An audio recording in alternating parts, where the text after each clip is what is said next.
Renee Noor, model, creative director, founder of Global Women Wealth Warriors, Wellness Hub, and GW3 Magazine.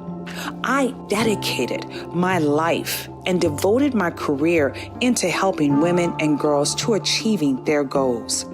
I've been passionate about empowering women and enriching men. This opportunity in working with the Global Women Wealth Warriors have afforded me the pleasure of traveling outside of the country to be a support unit, most importantly, to help impact and change lives. Our ultimate purpose is to help others to become whole from finance, spiritual, mental, as well as physical. We know there are challenges and obstacles to get you to the next level.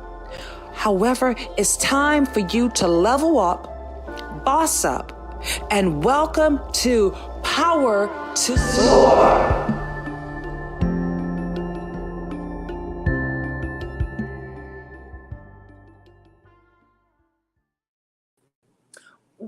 Welcome, everybody. My name is Renee Noor, the founder of the Global Women Wealth Warriors, as well as the GW3 Global Club. And it brings me so much joy and honor to be here for this Wednesday evening as we kick off Business Life Lessons After Dark.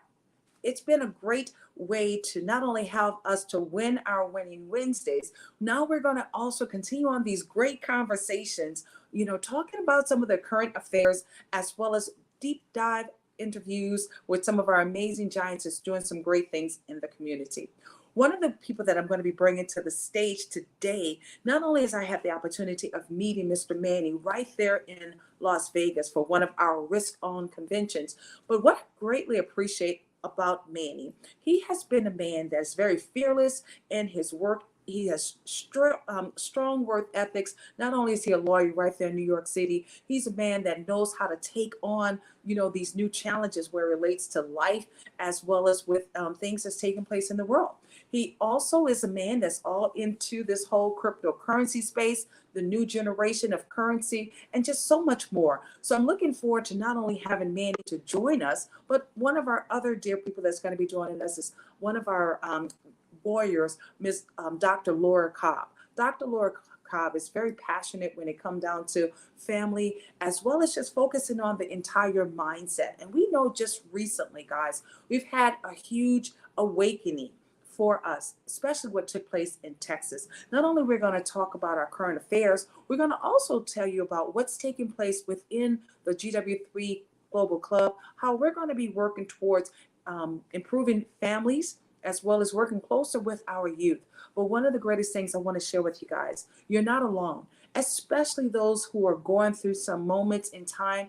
Our youth right now, we definitely have to do so much more to provide them with a safe haven, because the world that we're in right now, it seems as if there's something that keeps on challenging us every day. So one of the greatest things I want to say is, guys, we're here. We hear your voices. We wanted to make sure we talk about these current affairs that's taking place. So without further ado, I'm going to bring up our guest for this evening, Manny Alejandra, as well as Miss one and only Dr. Laura Cobb.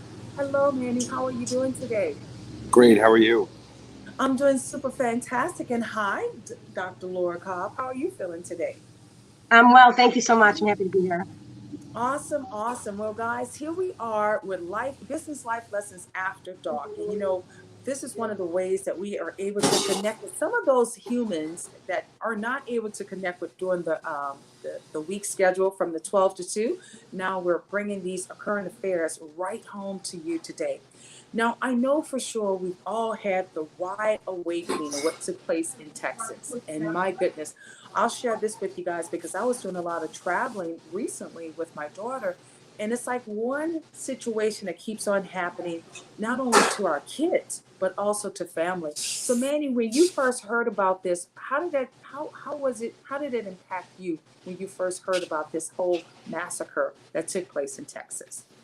Yeah, it's absolutely tragic.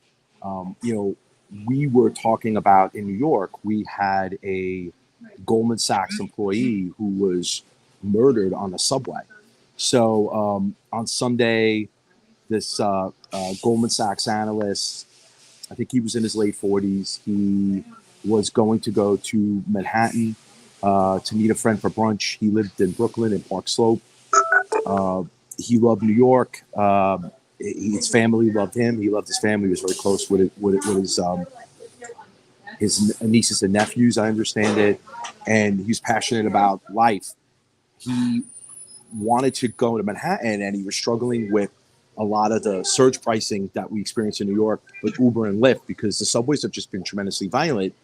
Now, we could all remember, it just seems like in distant memory, but we had a terrorist attack in New York a couple of weeks ago where we had a man who had explosive devices and shot people on the train.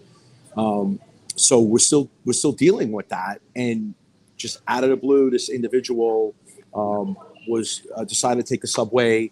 The Lyft or Uber was too expensive because of the surge pricing, and really didn't want to take the subway. Took it reluctantly, and then was in the last car, the Q train from Brooklyn to Manhattan, and was shot in the chest and died. So while we were awaiting, essentially a press conference by the mayor, this suspect who allegedly shot and killed this individual turned himself in. We start hearing about what happened in Texas. So we can't even focus on addressing what happened on Sunday, addressing what happened a couple of weeks ago.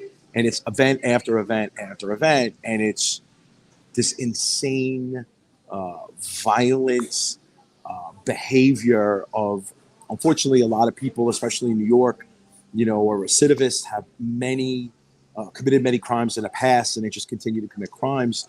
And then in Texas, unfortunately, we have the situation where we have a young person. And again, in New York, in Buffalo, we had a shooting, a week ago. All of it's just a blur right now in terms of all blurring together. But essentially, this individual, my understanding in Texas, was 18 years old, as was the one in Buffalo. And again, the use of some semi-automatic weapons. And I honestly, for the life of me, I really can't understand why people need to buy AR-15s. There seems to be a common thread in terms of these individuals clearly have some kind of mental illness or struggling with some issues, and I'm sure Dr. Laura will get into. But beyond that, they both purchase these guns and magazines and ammo, and then use them very quickly. So I just don't understand. I've seen what these guns look like, and they are assault weapons. I mean, they are used by soldiers in combat. You can't hunt with it. I'm not quite sure why you would, the purpose of buying it. But we have a big problem in this country. We have an anger problem, and we have a problem with people acting out. And I won't even know where to start to how to address it. I think we have to start with the basics in terms of making sure that we love and take care of each other. But I think what needs to be done is we need preventative measures like no more assault weapons, potentially in terms of some type of gun control, real stiff background checks in terms of people don't have the mental acuity or have issues, then they shouldn't get a gun. But maybe even have metal detectors. I mean, as horrible as it sounds, I just think we need to take extreme measures. I mean, you were talking about flying, and I met Renee at an event in conference in Vegas a couple weeks ago, and I have TSA pre-check. I hate going through TSA pre-check. I hate taking off my boots or whatever, my watch, but I feel safe at least. I participate in it. I do it reluctantly, but at least I feel safe that when I get on a plane, everybody was checked. And I feel that, especially in cities like New York, we have very strict gun control laws. So the criminals seem to have the guns. In Texas or Florida is open carry, and I don't know what to do about it. Really, it's confounding to me. It's just a tragic situation. It really is. Manny, as you talked, and my sister used to live actually in Texas, and I remember visiting her. And as you could walk the streets with guns, it was no problem at all. And like you said, we're talking about huge guns. These are not like little, as they call them, Saturday night special guns. These guns are pretty much the entire size of this young man. He was only 18 years of age.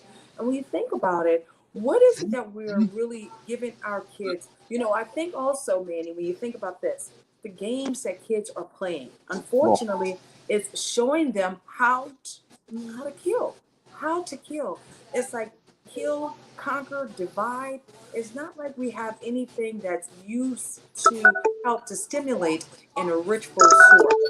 When you think about 21 kids, 21 deaths, I'm sorry, 21 deaths, that is huge. Not only was he driving towards the school, elementary school, he ran into a ditch. He ran into a ditch and he kept going. So that says something about his whole what do you would say? He predetermined what was going to take place. His action, it was like kill or to be killed. That's basically kind of like what he had in his mindset. And it was like nothing was going to get in his way in this space. And that was really interesting. Like I said, you didn't even have time to heal from one tragedy right there in New York City to not jump into another one. And I'm going to be honest with you guys, because I was traveling, for this past weekend. And as soon as I looked up, I usually don't like watching TV. So most of the news that I hear about is going to be right there in the clubhouse, Laura. That's where I get most of my news. And I'm like, okay, something else? We are at a point right now where we're almost going total chaos with things. Adults are fighting in the middle of the street. Now we got kids out there killing each other. It's something that we have to do that is going to have to help us to take not only serious measures, but also being in a space where we can provide some stronger guidelines. Like you said, things are just too free fall for anyone to just go in, get a gun. You don't need a permit, you don't need a license, nothing there to stop you. And as long as you're 18, you can get a gun. It's like you're still a baby. So Dr. Laura, I know this is your area of expertise when it comes down to the mindset. I don't even understand what's happening. So maybe you can give us some share some light in that space, Dr. Laura, please. Thank you for asking. Well, first of all, guns don't kill people. People kill people. And the age of obtaining, I cannot speak to the background of the person who was the shooter. And I cannot speak to the circumstances specifically surrounding what happened, only to the extent of what I've heard. And all of this is hearsay then. My concern is that, yes, guns are readily available. And even though individuals who might have a external appearance that they're well, does not indicate what is happening inside. So to allow individuals who sell the guns to provide an evaluation, that's concerning, because it's the mentality of the person who's selling the gun. My family, my father, he had guns and he was a hunter, so I'm not averse to that at all. And it's our right as American citizens. That said, to have it readily available as easy access, it provides a norm that when it's like certain graphics, pornography, for example, when it's more readily available, and I'm not saying that by itself it's bad or good. It's when it's seen more often, it becomes more normative. It just goes. That's what it is. My concern is of the individual who was traumatized, because regardless of the age, at 18, that's still so young, and our brains are not fully even developed until the age of 25 at the earliest. We're still forming, and so the concern is that not just with the trauma of the families of the children and the school personnel who were affected, also the survivors, because it wasn't just those who were killed. It is the message that infiltrates the entire community and the entire globe. I was on the phone with earlier. I was on a Zoom with a woman earlier in the UK, and she sent out her condolences. And so it's global. It really is global. And when we provide a pejorative stance on this is wrong in this context, it may very well be wrong. And then when we normatize and equate it with it's not as bad as, and it could have been worse, that comparison is the bane of joy. That at least more were not killed, and at least we got him. My concern also is, from what I've heard, is that prior to the event, this person tried to assassinate his grandmother. And my understanding is that's cause for concern. And thankfully they were, from what I understand, is that she was able to call the authorities. And one of the reasons why the police were able to infiltrate the circumstances at that time. the mindset of the person, the perpetrator. Could it have been prevented? Absolutely, without a doubt, with that the gun would not have been available. Where did he get it? How readily available was it? Was it in the home? And that's the thing. If it's in the home, so what? How are they protected? And to assume that someone has access to it at the age of 18 because they're of a certain age, it doesn't necessarily mean that that's a correct age or an appropriate age at all. We have to concern ourselves with the ramifications, what healing is going to take place, what support systems are available for the families and the entire community. And then now we're talking about it. I don't live in Texas. I really only know a couple of people who do. So the fact that it doesn't just happen on a micro stance. This is a microcosm. This event is representative of every single other act that has happened, a school shooting in this regard, postal shooting, any type of a bank shooting, anything in the home. What's the mentality of being willingly going in and infecting a location that you're not normally there? And then the separation, moreover, the separation between that person and the victims. How are we so segregated that we don't have a connection to each other? And what does it say about our community as a whole in terms of community, nationally, globally?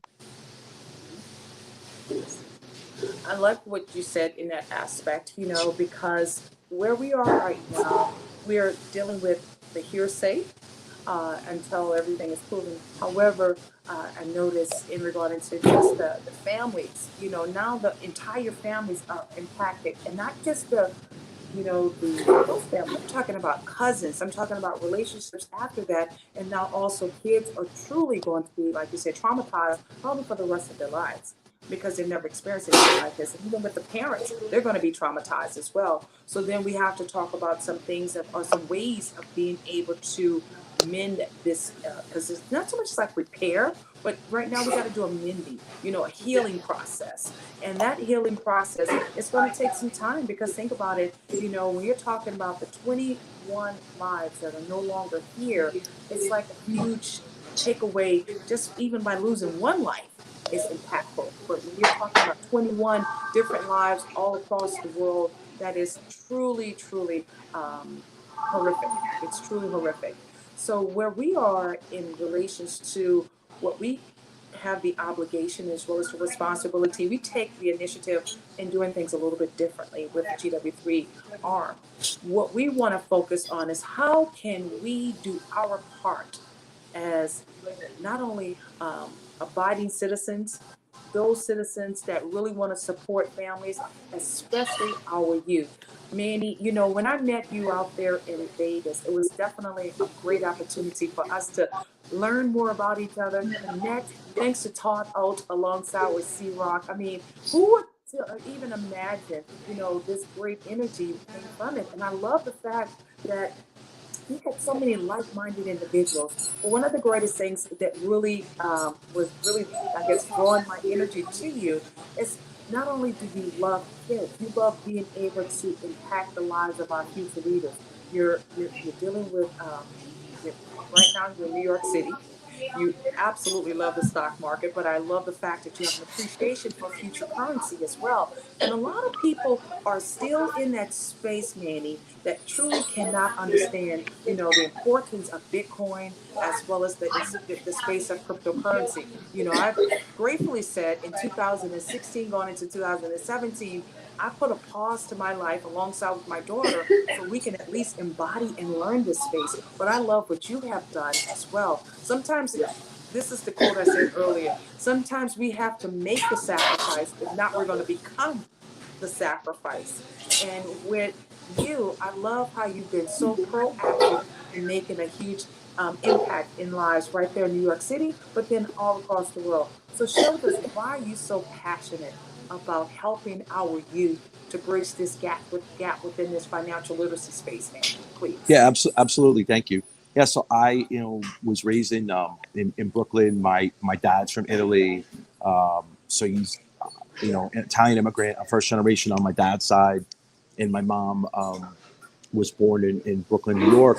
But my grandparents are from Italy. They didn't speak English, so I'm really the first person in my family to go to college, and then, beyond that. I had a pretty, interesting career And I'm very fortunate in terms of mentors that I met when I was younger. I went to some good schools, and I had a lot of people at a very young age take a keen interest in me and my life to make sure that I kind of turned out okay, or at least they tried to make sure that I was okay. You know, it was up to me ultimately, but they took an interest in me. And I had formal mentors, informal mentors, and became interested in the stock market, became interested in Wall Street, became interested in the opportunities that one could experience by working on Wall Street and working with people who were very successful in many aspects of their life, people who have a strong belief in philanthropy and charity. And equity. And I got lucky, you know, looking back now, I really got lucky that I had the right people around me. You know, you and I have discussed, Renee, that right now, you know, role models and mentors, it's kind of tough to find them, right? I mean, you look up to people that maybe are athletes or celebrities or whatever, and, you know, you aspire to be like them, but you really don't have a connection with them outside of like an affinity for what they do. I'm talking about, I had, you know, real tangible people that I could touch, I could reach out to, I could call, I could, you know, grab lunch with, and I still do. I mean, I still have many mentors right now. When I'm struggling with stuff, I call people who I, you know, respect their wisdom. I call them, you know, like my sages. They're the wise folk around me. And, you know, I always reach out to people and people reach out to me. So I feel like it's important that I give back to the youth, you know, what was given to me, and I have to pay it forward. But at the end of the day, I'm concerned that everything we're talking about earlier with the violence and the gratuitous violence, and there's a lot of isolationism with young children when they play video games and they don't spend time together. COVID clearly had a lot to do with that and made it worse in terms of, you know, kids couldn't go to school, they had to learn from home, and it was all the Zoom interactions or Microsoft Teams or whatever, and they don't know what it's like to play with each other and to get to know each other and physically be there. So I think it's important that we instill in our youth a spirit of community, a spirit of common enterprise, that, you know, we all have to work together, and, you know, the team is much better than the individuals that comprise the team, but they need to participate, and that it's important to have mentors. It's important to reach out to people and ask people for help or ask people for their advice and bring them into your life. And I feel that we've moved away from that. I feel like we're a couple of generations away from that. I'm not sure if children are shy or they're just raised in a different way where there was more structure in terms of, I know my children, they were very structured in terms of like their play groups and everything they did. I kind of just I would tell my mom I'm going to play in a park, and she wouldn't see me for, you know, 15 hours or 12 hours. And my neighbor, you know, my friend's mom or whatever, or dad would look out for me. So the community took care of, you know, me and each other. But I feel like we've lost that. So it's important, at least for me, to reach out to youth and teach them about finance, teach them about personal savings, teach them about the stock market, especially youth that live in New York or Chicago and Atlanta. They're financial centers, you know, so there's so many job opportunities out there, and start as soon as you can and as young as you can to learn to intern. And the financial markets are tremendous, and you can develop a career and learn how to, you know, save money, make money, invest, and all that in, you know, traditional equities or even in crypto or Bitcoin for that matter. I like your points there. You know, I'm going to address something because growing up, you know, like you said, it's a different time and a different age.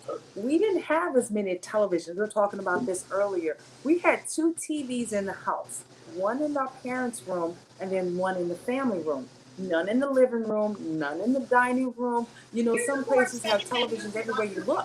So when it came down for us to eat as a family, we had conversations. We And even cell communicated. phones, Yeah, right? cell At the phones are kitchen like table, crazy, right? everybody's got a cell phone and they're talking on Everyone the has cell a phone while cell they're phone. talking to you. Like, Yes, and that's another piece that's crazy within itself. So not only do we have the opportunity to, like you said, have those real heart conversations, we would sit at the table and talk about what was your day like. So we're going to have a conversation so we can all interact, as opposed to You're sitting at the table now, Manny. They're texting each other. You're asking, what is your day like? And they're not even answering it, answering with the text I mean, message. Just like, yeah, really? absolutely right.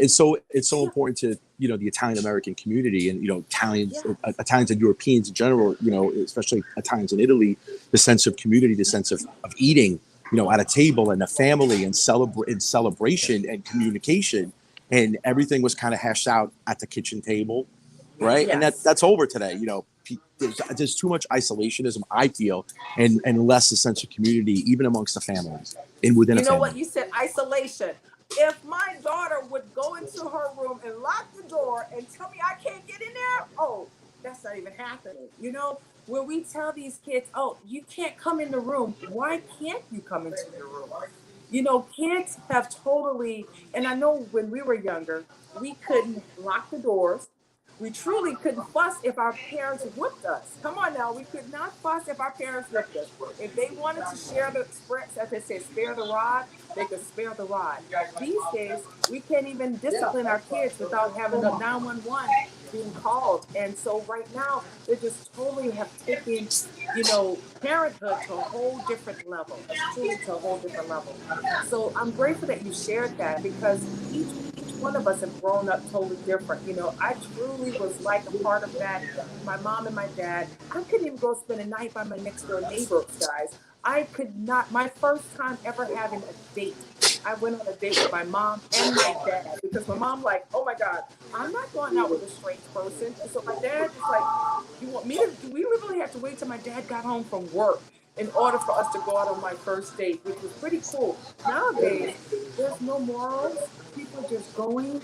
And, you know, one of the things dad and our parents used to do, we used to vet kids before we even went out with the person. We don't vet anyone anymore. So it's just like totally people are just out for, you know, for kill. So no respect for each other or anything like that either. So I know for sure, Laura, you probably had sort of like a different type of upbringing as well, as we're talking about our upbringing as kids. Can you hear me, Dr. Laura? I think she has a little bit of technical. Can you guys hear me okay, Manny? Can you hear me? Okay. So Dr. Laura, can you hear us? Yeah. Okay, so I was saying, how was your upbringing? I mean, like when you grew up. Um, It's kind of hard to hear I you, Dr. can't wait to Laura. get out of this hole. There's a thunderstorm here. Can It's you hear kind of me? hard hearing you, Dr. Laura. Can you hear us? Yes, Okay. there's a thunderstorm here. The worst I ever heard said to my mother was, "I can't wait to get out of this hole." That's in the basement. Yeah. If you look at my mother cross-eyed, if you put the fear of Mimi, it's not the fear of God, it's the fear of Mimi. You just don't. You don't question. You just don't look at it. You just don't talk to kids like that. You don't talk to adults like that. You just don't. And it's Mr. and Ms. Everyone is Mr. and Ms. I don't care if you're 2 years That's right. older than me. It doesn't, you know, you ask me to please be excused from the table, and then you take a dish with you, clean it off, and, you know, you don't just assume anything. You know, you don't just go watch TV on Saturday mornings. You have to do your chores first. I didn't get my first cell phone until I was pregnant at 36. Why did I get my first cell phone? Because I was pregnant. And I was living in Germany. You know, there's just I don't think it's technology that is bad. I think it's the way that we train our children. There's so much more I can say on that. I just think it's a mentality of what's easy, because I love May Lisa Echoes. There's conviction and convenience to not live on the same side of the street. What's convenient, if you want your children to respect others, then you teach your children how to respect others. You don't pop them in front of a computer or a device. It might be more convenient because you get to do what you want to do. I'm totally against 100%. Are we blaming the children? Because look at that previous generations. The TV was terrible. The radio was terrible. The computer is terrible. They're taking our childhood away. It doesn't matter the generation. Something just happened. It got a lot clearer. The thing about it is that, are we training our children to respect each other? It's not children. Just like guns don't kill people. Right. Just like children are by themselves are not bad. We train them how to be. Right. Children learn what they Yes. live. Mm-hmm. Yes, I Yes, agree with something's more that. readily available. Absolutely. Guns are more readily available. TV's more readily available. Video games are more readily available. How more readily available do you make it for children to access? Mhm. Yes, I think what Manny said also, you're absolutely correct in regarding to what is it that we're doing in order for us to have those genuine relationships. I don't think we have relationships with our kids anymore. I think those days have gone, and it's not so much that, like you said, it's not the TV, but it is the accessibility to the TV. It's not the guns, because it's the people who have accessibility to the guns that's having this, and I think the relationships, we talked about this also, relationships with not only with ourselves, but relationships with other things. And I don't think we Mhm. have those relationships anymore like how we used to. So, parents, if you guys hear me, please let's focus on building stronger relationships if we can with our kids, because something is happening. Something is totally, we all grew up as dysfunctional families. No one's perfect here at all. We all have some dysfunction in our families. And Dr. Lawrence, like, oh yeah, okay, God, yeah, it's true. so with some of the dysfunction, let's see how we can find a way to help bridge that gap as well. What we're so grateful to be in this space with the GW3 tribe. We want to show how to keep families whole, during this tragedy that has taken place. We want to look at how we can start being more proactive and being a vessel to not only connect with our youth, but also connect with some of the parents that are needing some help as well. I know we're going to be right there in New York City, with Manny, alongside with some of the other tribes. We're going to not only be reaching out, we're working alongside with the Keche Project organization. And with that, we're going to be speaking to over 200 of the youth right there in New York City. I'm looking so forward to that, Manny, because now that gives us the opportunity to build these relationships, not only where it relates to just showing our youth what mentors look like. Like you said, you mentioned that earlier. We had mentors growing up. And I'm so unfortunate when the kids look at television, media, they look at some of the mentors. Don't get me wrong when I say this, with the butt cheeks out. I'm saying it because it is true. It's like, guys, this is not what we grew up with. We need to find other mentors. It's not the ones that curse each other out, that want to beat each other up. Those truly are not the mentors that we want our kids to look up to. So, Manny, I'm looking forward to you being a part of that. Share with us some of the things that you're going to be being able to speak on right there in New York City as we speak with the whole project on June 1st, New York City. Share with us what we look forward to seeing. Yeah, yeah, absolutely. So I'm excited about it. So I speak regularly to younger adults and children about the stock market. I try to explain to them, try is the operative word, how the markets work, what the stock markets mean, and how important the stock markets are to all of us. And I know we see on the news every night what the Nasdaq, what the Dow Jones, what the S&P 500 composites are, but I don't think people really understand kind of what that means, what goes into those calculations. And I just explain very straightforwardly how the stock markets came into existence, how they work, and then I get into banking and finance, and also discuss cryptocurrency, in terms of Bitcoin, how Bitcoin was created, and what cryptocurrency means, digital payments, and ultimately describe somewhat personal finance in terms of how the youth can be empowered to take care of their own finances in terms of balancing a checkbook, opening up a savings account, maybe investing in the stock market, investing in Bitcoin. And, I try to do anything and everything I could do to, get their attention. I do magic sometimes at, some of these presentations as well. So hopefully I could do some magic at the event on June 1st. I know we're over here like the little kids, right? Laura's like, magic, yay!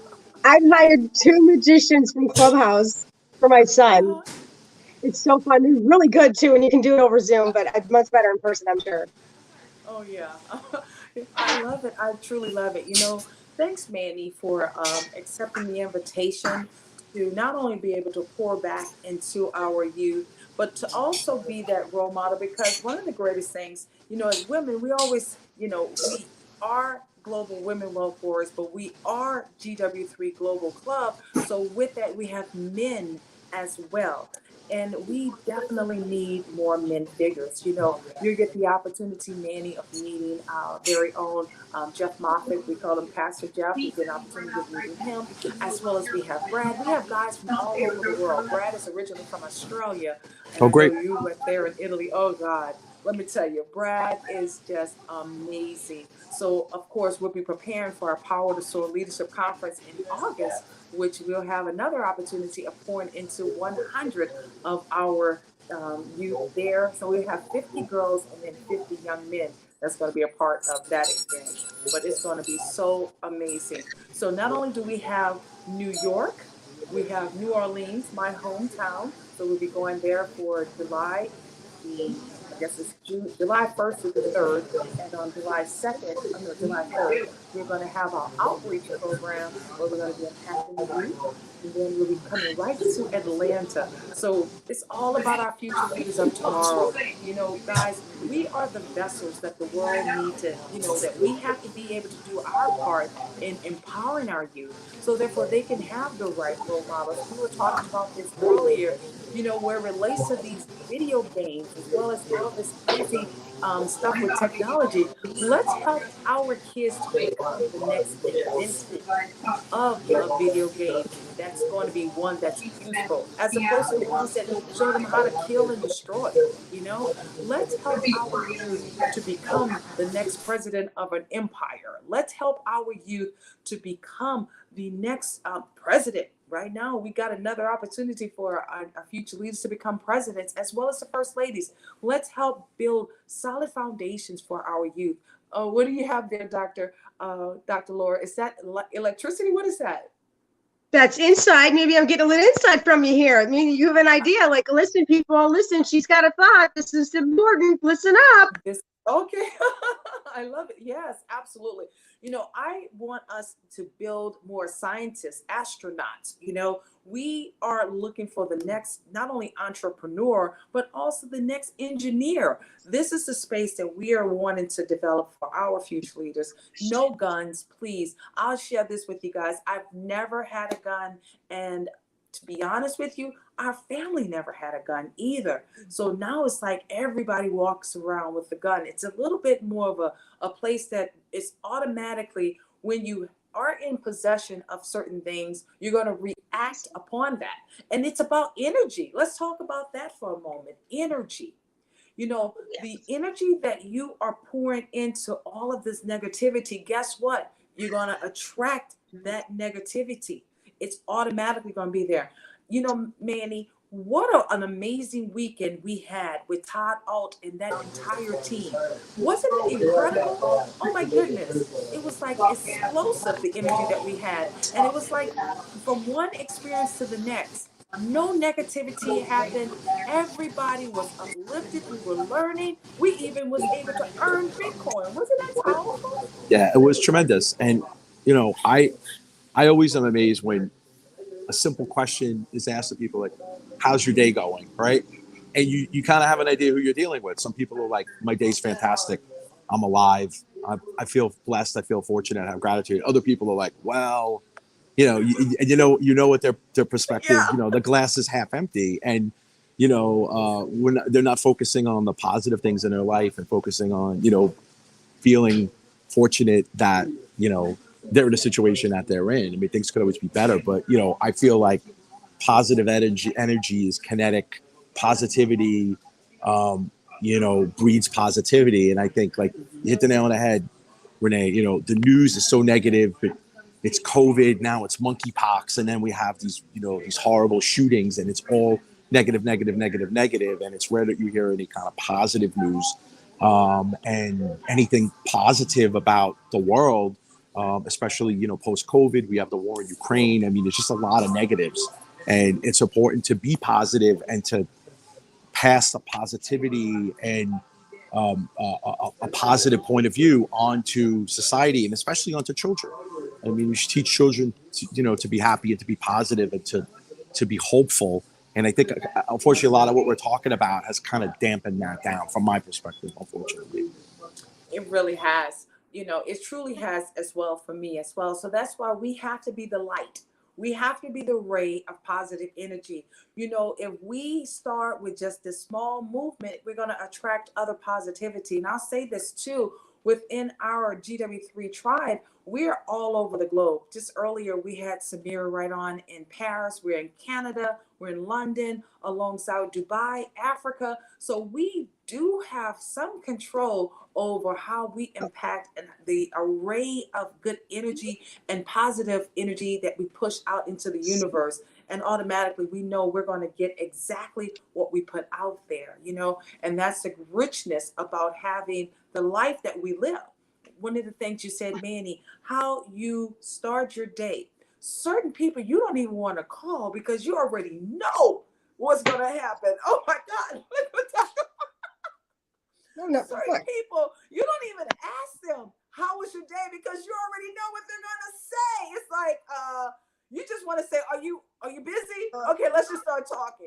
Because as soon as you ask them, how are you doing? It's like you're dreading that response because they go on and on and on, but everything they say is negative. Oh my God. I have to stop some people in their tracks. What you gotta say, Dr. Laura? You're cracking me up over there. Just get off of me. Just want to say, get off me. It's just like, why? I'm not picking up. Oh man. And you know they're hurting. You know they're hurting, and you love them, but you don't like them, and you want to give them the benefit of the doubt. Like, okay, what's your joy? What's your joy today? I don't want to know what brought you joy. Not what do you do, not who you are. How you doing today? And it's just like, man, it's just hurtful. It's like, okay, there's a certain point where I know they've taught me who they are. They told me who they are. I know what's coming. So then am I picking up the phone? I'm doing it to myself. I know it's coming. At the same time, I'll give a little bit of compassion. It says maybe this one day they told me who they are. At the same time, I do want to challenge one thing is that I'm not an advocate. NLP, okay. I'm an advocate of mindful positivity and the necessity to have some cautious, careful discernment that sometimes things are not okay. Sometimes it's like, all right, come on already. You're going to keep negative. Now, who are we to have a barometer about someone else's pain? You can't do that. At the same time, if someone says, I'm fine, are you really? Really, you doing okay? Mm-hmm. Mm-hmm. And really just taking that time is that if someone says, no, I'm not, taking a moment, because just fine, my hair is fine. That's not an emotion. Fine is not an emotion. How you doing? That means something. To not go rote, that's telling. And to what extent, if we really want to have these really careful, cautious, mindful, compassionate, kind conversations, like Renee, you reached out to me today. I'm going to call you on your stuff. All right. Mm-hmm. You called me out today for, I don't know what's the reason. I don't know what vibe or whatever vibe was out there. Preach Renee, praise Renee. Called me and said, hey, gorgeous, I'm not into it today. And just let her know. And she called me on the phone, what's going on? And it's folks like that. It's folks that really show their true colors when they have no vested interest in anything. When they have a day, they have a night, this is going on. And take the time to actually sit and wait. Carefully, mindfully allow for that space. How you doing? Mm-hmm. And so I'm just calling you out on your stuff, which is a good stuff, because you're the icing girl. You're the glaze on the cake. You're the glaze on the face. So I do want to make that point, is that when someone says, I'm fine, what does that mean? How's your joy? What brought you joy today? If someone can't answer that, really, that might be a top opportunity for them. And if you don't care, then don't ask. Yeah. Don't be fake about it. I think it's so important to be honest. Honesty with ourselves is a true way to really understand what's going on. You know, honesty, even being able to hear, for certain ones, like I said, we know automatically they speak negative, but we can help them to shift that energy into positive.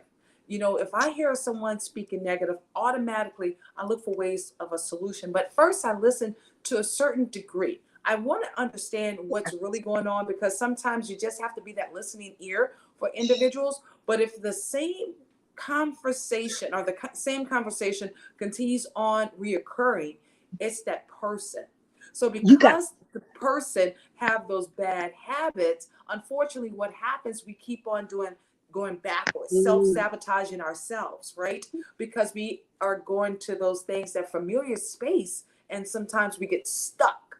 We get stuck in that familiarity. So with yeah. help, we can help them to pull forward, because we are seeing things in a different perspective. So usually when I get off the telephone with someone who started off negative, they're not going to be negative when I get through, because I'm going to help them to turn that negativity into something positive. So I want them to see it's important for them to get out of that rut. I am honest, guys, I've been in that spot before. And if it wasn't because of some of our prayer warriors, as well as some of our other leaders, I've been there. Oh yeah, Dr. Laura, I go through my moments as well. No one's perfect. We're all a work in progress. And believe it, when you are in that part in your life, God always sends you the right people to help push you forward. So when someone is there that's really working towards pulling you forward, guys, follow. Don't just sit there. Get out of the rut, so you can change the trajectory and open up a whole new page in your journey. So therefore it can turn out to be a positive page.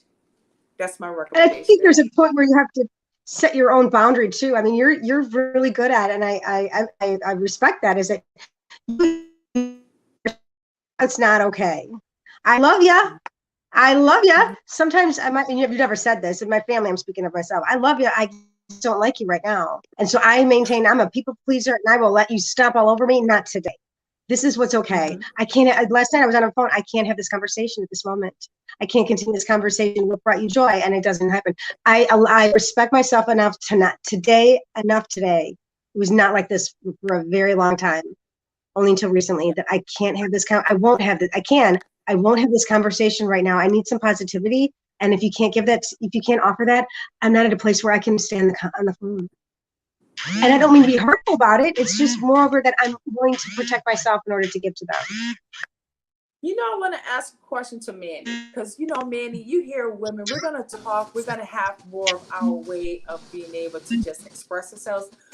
What has been the rule for men? Because I know, men, you guys have your boundaries as well. Are you all so open when things are bothering you, or do you usually keep more things within?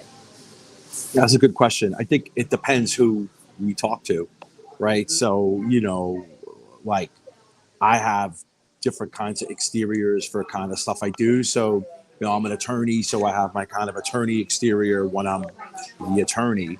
Then I'm dad, then I'm, a friend, then I'm, a mentor, whatever. So, I think the expectation, though, unfortunately, is that, sometimes it's difficult to show emotion or to show weakness or fallibility, which I think is wrong.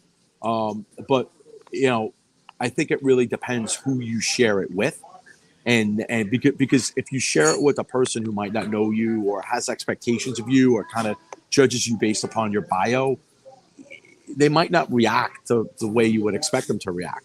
So it's an interesting question, where if someone doesn't really know you and you share something that shows like a vulnerability or a weakness, I'm not sure how they'll take it. So it's a great question. I really think it goes back to, like I said, having people you could trust, having mentors and people you could talk to about anything, right? I mean, that's the most important thing to me is, like, I always said, I had trouble with my parents growing up where, my parents split up when I was younger. It was kind of tough for me to like really communicate. So I had to find these mentors to talk about anything and everything that I was experiencing if I really felt that I couldn't get that kind of level with my parents. So I made it my business to have a very open dialogue with my kids. And I always tell them, you can tell me anything you want, anytime you want. I'm never going to judge you. Like, I'm not sure what's going to happen based on what you tell me, but initially I'm going to hear you out and we'll work it through. But it was important to me to kind of instill that in my children because I didn't have that. And I felt like I had to go outside to get that. Right. And I want them to know they could go outside if they want to, but they have it inside.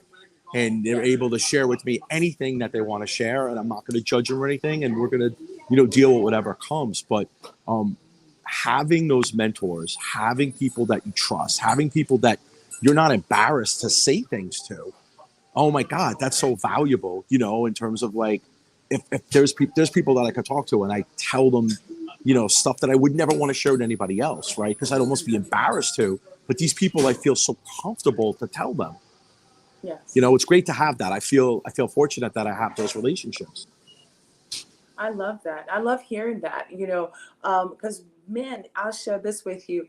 It's going to be a full year in June as we're approaching our first year anniversary, where we changed the way that we started looking at and accepting men within the Global Women Wealth Warriors organization.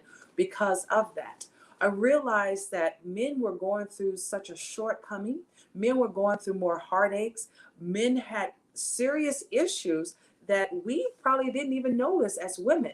And so with that, we welcome the men who want to cry. We welcome the men who are going through some heartaches as well as some pain. And it's not to be judged or looked down upon, but it's to help strengthen these relationships.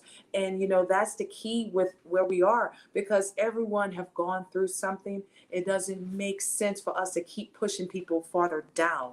Instead, turn it around and elevate each person up, so therefore we can win, so we can get to the root of what's going on, and then finding a way to repair, restore, and most importantly replenish, you know, because that's the only way we're going to have richer, fulfilled families. And like you said, you're fortunate, not so much as lucky. I don't like saying lucky, Manny. You're fortunate to have that solid foundation, and that's because God needed you to be on the receiving end. So when it was time for you to pour your blessings, your gifts, and your talents into others, you already know what it was required. And so you do it unselfishly. So with that, that's a beautiful blessing to have, and to, you know, be in that place to be able to do that. You know I went through some heartaches.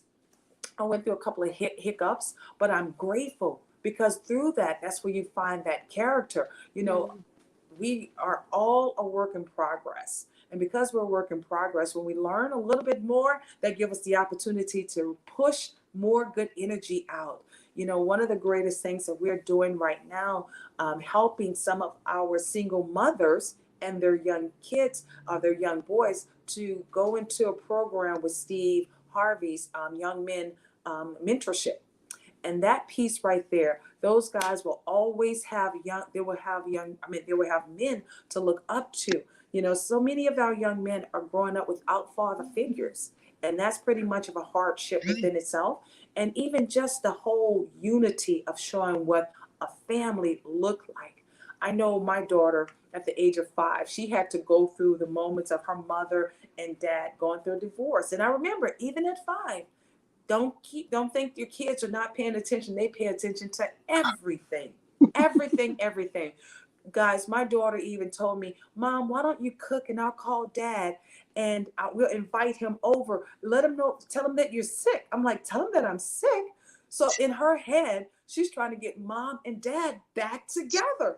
I was like, oh my God. So literally, I had to call him up. I said, have you been talking to Janae? Now she's 5, guys, 5. She already wanted to see her parents together. She thought by me playing like I was sick, I could get Dad back on into the household. I was like, oh my goodness. So guys, it's so important for you to communicate with your kids. And at that age of 5, we communicated with her. Mom and Dad still love each other. However, we're just not going to be together. Now, they don't really understand all of that, but it's important for you guys to be honest with your kids, to be honest in these relationships, because if not, you give these kids false hopes. And the last thing anyone want to have in a relationship is false hopes. And this is also for adults as well. Stop playing with each other's emotions. Stop playing with each other. If you don't want to be in a relationship, get out of the relationship. Please get out of the relationship and stop wasting each other's time. Am I striking a chord here, Dr. Laura? So this is the first off, Manny, I wrote my doctoral dissertation on stay-at-home dads. and how men can these men construct their sense of masculinity. And not that you're a stay-at-home dad, but kudos to you, because father parenting is such a huge deal, and I think men get a disservice, because I've heard so many men, especially in the particular platform that Renee and I met, even last night, and they're contacting me, asking me to talk privately. I'm a woman, and I'm not married, and I'm not interested in a relationship, but they want to confide, they want to speak. They're hurting. Why do you think that men are more often than women, percentage-wise, in terms of suicide? Men, okay, and men of a certain color, men of a better color. That there's so much pressure right there, and to have this one component of it, they're hurting, and moreover, do the women allow space for them to hurt? Yes. That's the thing. That's a huge issue, I think. And if I want my knight in shining armor, does that knight in shining armor allow me to feel and then protect those the wall that I've built up because I don't want to be hurt? Are they taking down my armor, and are they putting it off to the side so that I can be safe? And when I'm hurting, do they try to make it better? Women, when you're a man, or if you're not, does your person, whomever it is, man or woman, a man, when a man communicates with you that they're in pain, or even do you allow that space for them to be in pain? And what is that pain? And moreover, when men and men communicate with one another, are you a certain expletive that I will not convey? Are you acting like what might be construed as a woman? And you can fill in the blank. You're just being you little. What does that convey? So that any type of communication in regard to vulnerability is then equated with femininity, and then feminine is considered less than, and don't want to be less than. I want you to be so full of yourself with tears of gratitude and joy that you cannot help. I want to see the men cry. I want to see the women cry, not just from pain, but from joy as well. To really saturate yourselves with that experience of, I want you to feel so full of your fantabulousness self that you're a fierce phenom, that you cannot help but to infiltrate the entire world with your fabulousness. How about that? And to allow space for that, and to be okay to witness it and to honor that. And when a man, a boy, a woman, a girl is hurting, what can I do? Just listen. I want to fix it. Wait, what can I do? Just listen. I want to do something. How can I make it better? Listen. That's it. We don't have to do anything because we're human beings. And Renee, I want to comment on something. You talk about dysfunctional families. Now, I got a PhD in child development and family studies, right? I saw this cartoon once, and it was a huge auditorium. And there was a banner right over the top of the auditorium, the stage. And it said, there was two people in the audience, two people, a man and a woman. And the banner read, the Annual Conference of Functional Families. There are no functional families. Those two people in the audience were wannabes. We're all dysfunctional. My dysfunction is my function. That's how I learned how to be. The Brady Bunch were step families. But June Cleaver had a set designer. So, when it comes down to it, we're all just trying to get along in the world. And I got to say that I have the good fortune of learning from two people today who have influenced my life, and I'm never looking back. Thank you. I love it. Don't you just love her, Manny? I just love Dr. Laura. Go ahead, Manny. I'm on mute. Yeah, she's fantastic. Fantabulous. Fantastic. Yeah.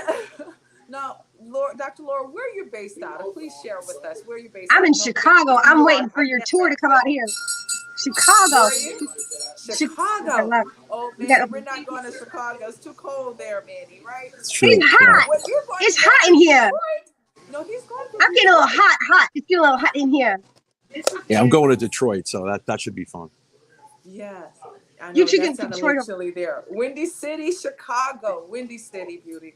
Well, I want to say this too, because where we are, it's our opportunity for us to just keep on pushing forward with love and light for our youth. Because while we're here, our times are being very limited, but we know for sure with the youth, we got to take care of them. We have to take care of the young people. We can't just think that they're going to do this on their own, because they just won't. And even like you said, Manny, earlier, we want mentors. let's start becoming more mentors to our young people. Because, guys, unfortunately, some of them are being raised by people that are as young as they are. You know, when we were, I'm sorry to say it that way, but it's true. It's You true. know, grandmother is not in her 60s or 70s. Grandmom is 35. It's like, your grandmother, what? I mean, we're seeing some of the youngest grandmothers these days. So again, they haven't even experienced life long enough to be able to really understand what it's like to put in the sweat equity to be a parent. And so our kids are just learning way too fast. So, Manny, can you please share with us again how to get in contact with you? I know we're almost wrapping up with this segment, but I want them to understand, you know, you have this heart of gold. And I'm so grateful that we connected right there in Las Vegas. And I'm looking forward to seeing you in New York City for the Catches project with the phenomenal schools. We actually have 5 different schools that's going to be coming together that we're going to have the opportunity of pouring into them right there in the UN church, right there in New York City, in Brooklyn. I want to make sure I'm saying in Brooklyn, but I'm so grateful for your leadership and what you do because you know what, guys, we really don't have to do this. This is something that we decide to do in being a good steward to humanity and then also just paying it forward for our future. Because you have how many kids again, Manny? You mentioned how many? Two. Two, a boy and a girl, right? Yeah, my daughter will be 23 and my son will be 22. So yes, That's they're right. great Yeah, kids. my daughter's right there in the middle because she's 22, going on 23. Absolutely. Miss Dr. Laura, how many? She has 3. What are your ages, Dr. Laura? One. Okay, she said she No, I has got one. You got 2 kids. You got 23. Yeah, you're I think you're gonna say 2 and a 3-year-old. You're doing something right. Thank He you, sleeps but upside down like a bat. That's fine. exactly. Yeah, Yes. you don't see But all the share juice with I us, drink. I'm only Manny. kidding. Yes, please. It's you don't see my health regimen. Only kidding. Yeah, people could reach out to me. I'm on LinkedIn. It's Manny Alejandro. My name's right on the screen there. I'm on LinkedIn and I have a website. If you Google my name, my website comes up. My law firm website. Please reach out to me. I'm happy to communicate if you want to say hello or if you have any questions. Please feel free. Don't be shy. I'm happy to engage. I love Count that. on I it. truly, truly love that. Yes. Count on What it. did you say, Dr. Laura? Just count on it. You're a pleasure. It's an honor to know you. Yes.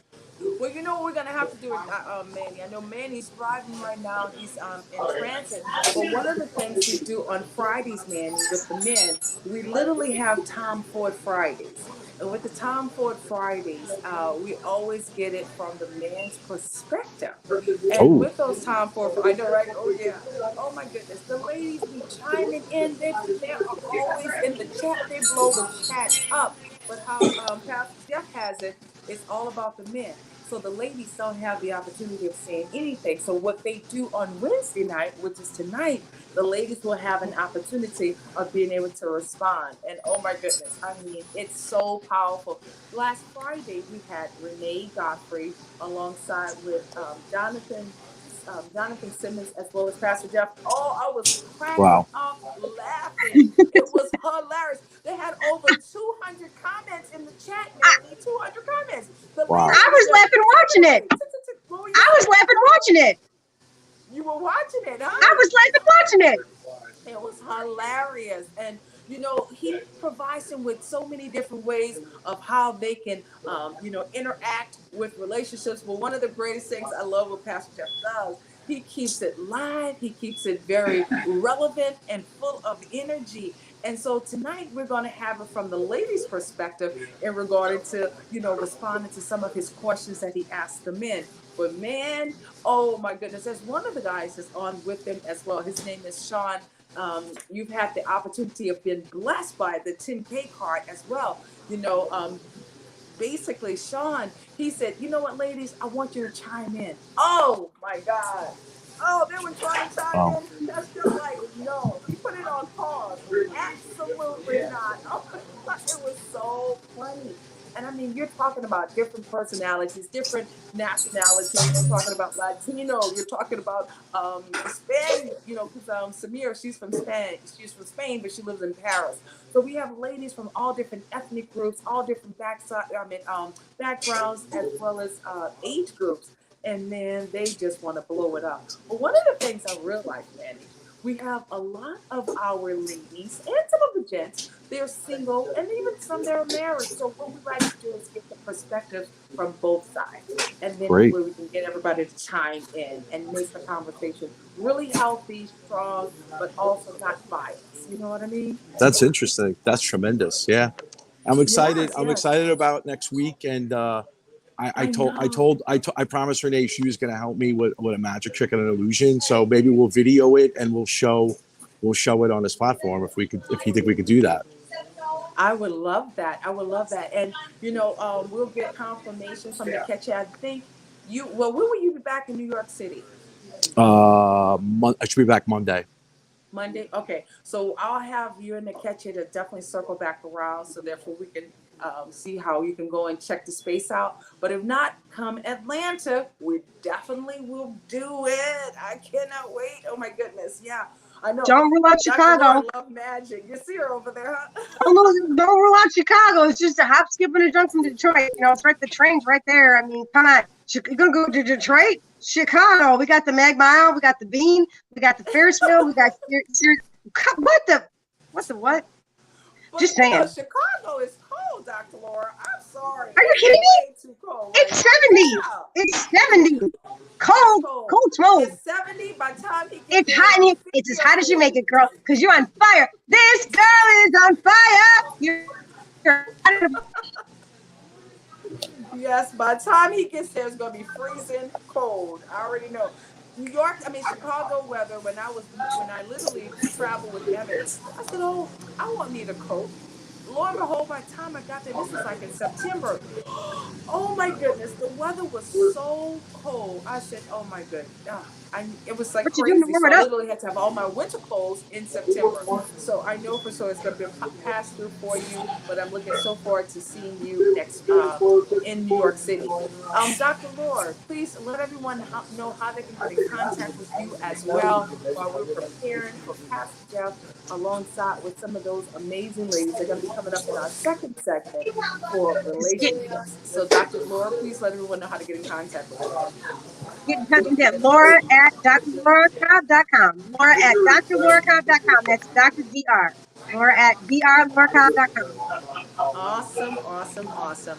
Well, before we wrap up this particular segment here, it has been truly an honor and a privilege to have you both, you know, not only here being able to talk about, you know, current affairs, we're talking about how we are going to do our part in being, you know, not only being important role models for our future leaders, but also being active and being proactive to support them. As opposed to talking about the matter, we're going to do something different. We're going to change the outcome. We're going to be the game changers that the world needs to see. And I'm so looking forward to us pulling that together so we can be an impact to our youth. Manny, will you please provide us with some words of wisdom while we close out this here segment for Business After Dark? Please take it away. Yeah, thank you. I really enjoyed this. Hopefully I could do this again. I really got a lot out of it. I hope you all did too. During times like this, I think we just need to be as optimistic as we can, feel fortunate that we have our health and we have our families. And I just think we need to come together and figure out a solution. We are a very a country of built upon a great foundation.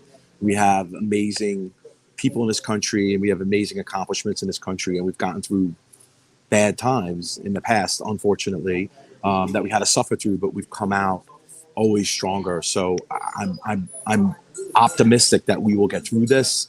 I hope maybe we can come together. I think there's a lot of kind of polarization right now and a lot of stuff going on that's leading to the problems that we're talking about earlier at the start of the show in terms of people fighting and anger. And maybe we could come together. Maybe we could all take a deep breath right now and realize what we have in common and realize what we want in common, and not we really should be at peace and really should help each other. And I just hope things kind of calm down right now. I hope people are reflective a bit, and we get to the next level. But we need to do some pondering. We need to do some reflection upon this, absolutely, and not just let it go and the next news cycle takes on something else. We need to focus on this, but I'm optimistic we're going to get through it. I appreciate that. You're absolutely correct. And thank you so very much for those words of wisdom. Everything is possible as long as we work together. Dr. Laura, would you like to go ahead and please leave us with some words of encouragement? Well, whenever I hear someone say something's impossible, I just tell them to add an apostrophe in the space, because whatever's impossible becomes I'm possible. Nothing's impossible. It's not a mindset, it's a mind shift. And so when something's impossible, we need to shift our mind and our mind frame so that we can become more. We need to do more to become more. If possible. I like that as well. Thank you so very much, Dr. Laura. And I want to say again, thank you both for joining GW3 Live with your words, with your leadership, as well as just being a great example for what it is in order for us to be the new, we're building our own legacy, guys. We are the new ancestors. And because we're the new ancestors, we want to make sure we're providing the world with the most quality content possible. And that's why we can lay down the foundation of being able to not only open the doors up to positive things, but also showing our youth how they too can be able to be those game changers the right way. So I'd like to say thank you both for joining GW3 Live today for Business After Dark. And Roz, we're making a transition, and I'd like to say thank you again for joining us. As we're making the transition for our next kids, as well as the ladies that's going to be joining us, guys, we're so grateful for you being a part of this live segment. Please, if you haven't already, make sure you like us on YouTube. Like us on YouTube, as we look forward to you joining us in a little bit as we bring up our next segment for Business After Dark, thanks to our one and only Pastor Jeff, alongside with some amazing ladies that's going to be joining him. We're talking about relationships. Right after we come back, you'll get an opportunity of meeting the man himself, Pastor Jeff.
Thank you, and welcome back to this week's episode, Business Life Lessons After Dark. It has been an amazing opportunity for us not only to come together for this week's episode, Wednesday. We always know it's about Winning Wednesday, but guys, we're going to be able to bring the man himself joining us to the stage, Pastor Jeff. Not only have Pastor Jeff been shaking up the room in Clubhouse, but also what I love about these guys, they have been really laying out our foundation for our Fridays, for the Tom Ford Fridays. We call them Tom Ford Fridays because the guys know how to take care of not only maintaining their wardrobe, fashion and fresh, but also they know how to bring in that energy and they talk about everything from the mindset to money, matrimony, as well as maximizing results. Well, tonight is Wednesday, and it's all about Winning Wednesday for the ladies. So without further ado,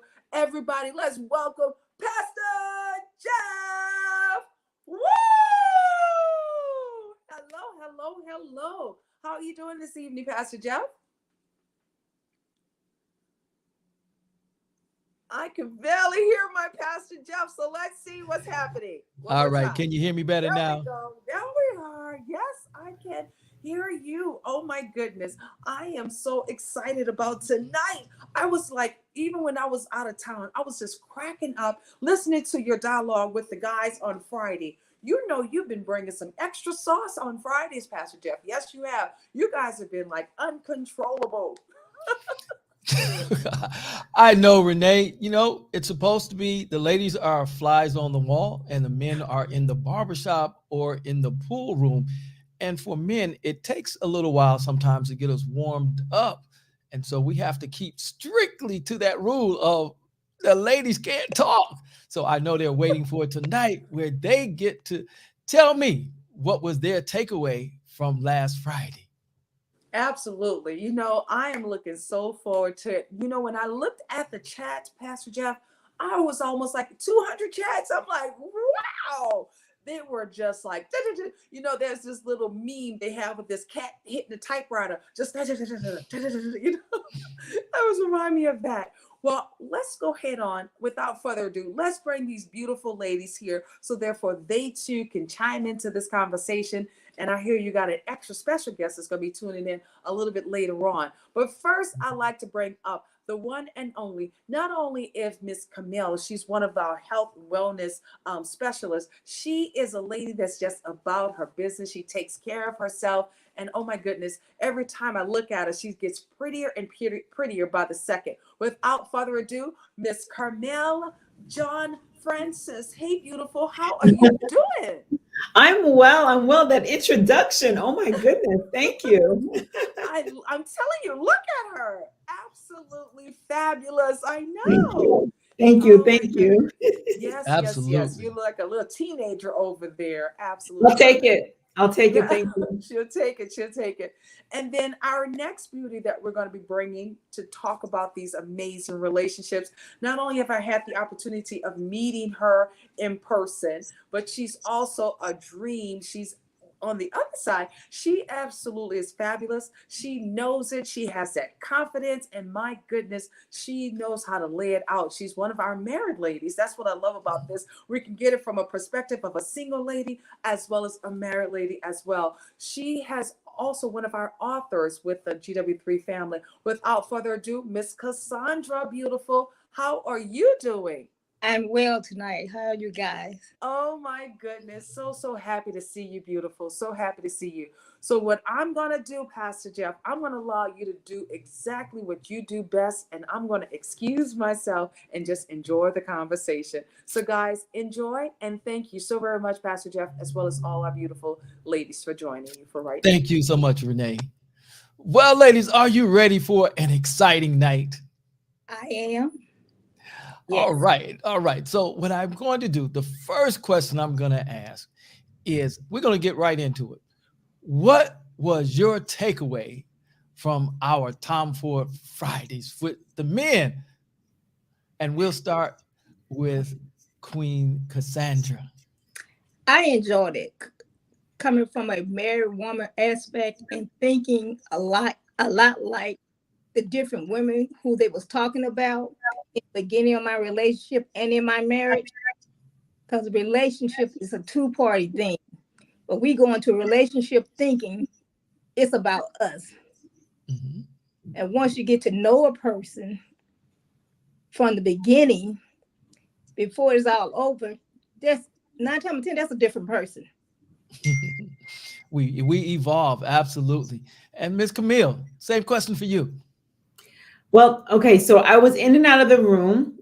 However, what my biggest takeaway was, it was very interesting how the girls could always get together and we assume we know what the guys are thinking based on what they say to us. And we know that men have a way of expressing themselves a little bit more authentically than women do, simply because we're the ones who are, we're hunting for the men, for that husband, right? So I feel like men come towards us a little bit more authentically. With that said, hearing the dudes speak about how they show up in the relationship and how they expect a woman to show up in a relationship, in a marriage, etc., it was very enlightening. And at times I was like, no way, but why not? Like, I've never been the fly on the wall listening to the men speak, because we spend so much time assessing what a man is thinking based on the things that he says as women when we get together and we start to talk. So that was my biggest takeaway. It was very enlightening, and I really appreciated the candor. So what I heard you say was that when you hear the men speak, typically in a relationship, women, all right, in general, you're going to take what they said, you're going to interpret it, translate it, transliterate it, come up with what they were really saying, when in most cases, men are really simple. They say exactly what they mean. If they say no, they mean no. If they say yes, they mean yes. They say, I don't know. They mean, I don't know. But the ladies, you're trying to figure out, well, what does that no mean? What does that yes mean? How dare you not know? What do you mean you don't know? And so you miss out in the communication because you're thinking he means something else when he really just said, if what he means, would you like to go out tonight? He's asking you, would you like to go out? And you're figuring out what's he up to.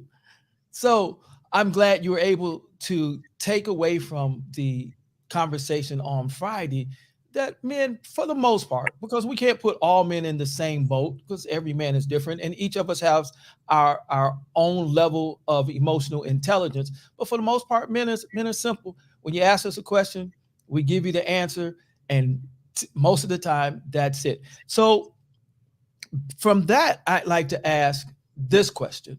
We started out by asking the men, what is the one thing that they wanted women to know? And two of our gentlemen were in my age bracket, in my generation, but neither had been married.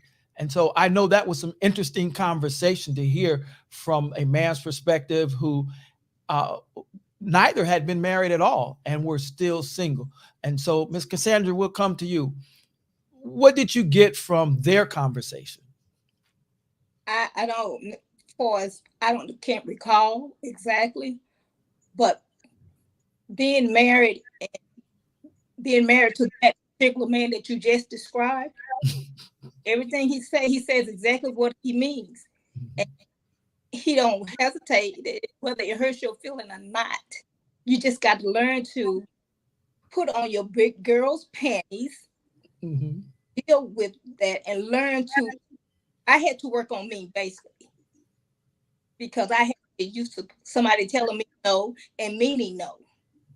Because I thought the relationship was basically about me. So when those guys, the ones that I did hear, everything they said, I did agree with this. But like I said, I can't recall that one. But I had to work on me before my marriage and in during my marriage. I like the fact that you said that you agreed to what they said, and the fact that you realized that there was some work that you had to do. Ms. Camille, how about you? I did not hear the conversation between the two single men, but I can say from a single woman of a certain age, and when I get together with other women that are not attached, the conversations are very different than when married women or married women get together and speak. So I wish I had heard that conversation, but I can honestly say I did not hear that conversation, so I can't really comment on it. Well, I hope you'll go back and listen to it. So I think it was very informative. So one of the things that we also talked about that I asked the gentleman was, why is it that for the most part, men are hesitant to go to counseling? And I don't know if you heard that portion of it or not. But I'd like to ask you as well, and we'll start with you, Ms. Camille. Has that been your experience? And if so, what do you think is the reason that men are so hesitant to go to counseling or to ask for help? I think there's a lot of pressure on a man to be strong.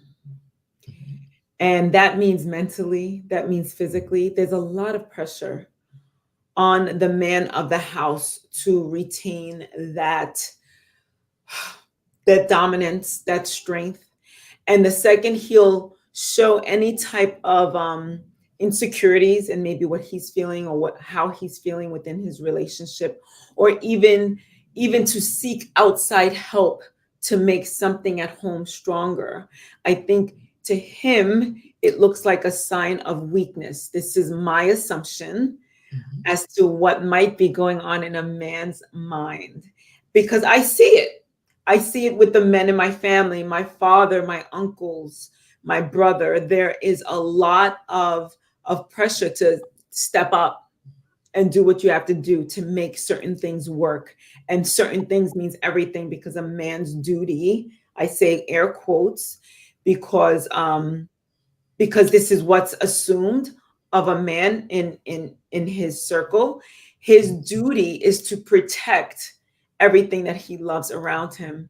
That's the wife, the children, and even the dog. And so with that said, it's hard for him to seek outside help. So that's my answer. Absolutely. And we'll go to Miss Cassandra. I think we raise our sons to not cry, or they don't have feelings. So they grow up being that same man that he was as a boy. So like she said, they dominate the relationship, trying to be more of a man than anything else in a relationship when it comes to their feelings. Very good. I like those opinions and those perspectives of it. You know, one of the things that I've learned is that our environment plays a vital role. How we're cultured, how we're brought up, those customs within our own ecosystems.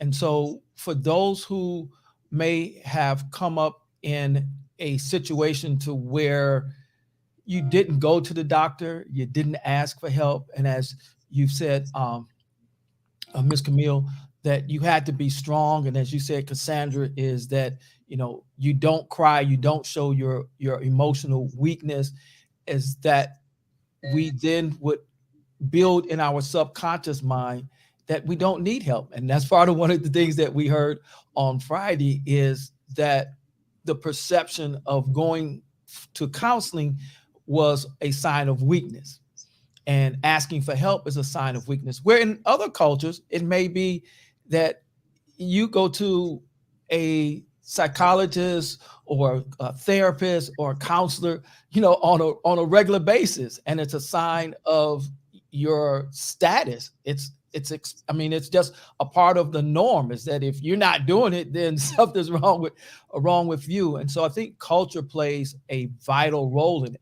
My question for you ladies is, what would you do to help a man feel more comfortable about going to counseling? And either of you can answer first. I mean, I would bring more nurturing into it, because just like in my relationship, I had to learn to nurture my husband in certain situations. I may not agree with what he decided he wanted to do, but I find a way of letting him know that it's okay. I'm with you 100%, no matter what the situation is. So I've learned to be there in the relationship of good and a bad. Okay. I loved what Cassandra said. I think I'm going to piggyback off of that. It's ensuring him that he knows that I am with you 100%, letting him know that he has my 100% full support and attention. And also finding out how he feels whether he feels that he's a failure or whether he feels like he is doing something that will help the relationship or help whatever it is that he's going through, really talking out his feelings and understanding where he's coming from, helping him feel confident and comfortable enough to share his inner thoughts and feelings with me, so that I can know how best to support him, if that makes sense.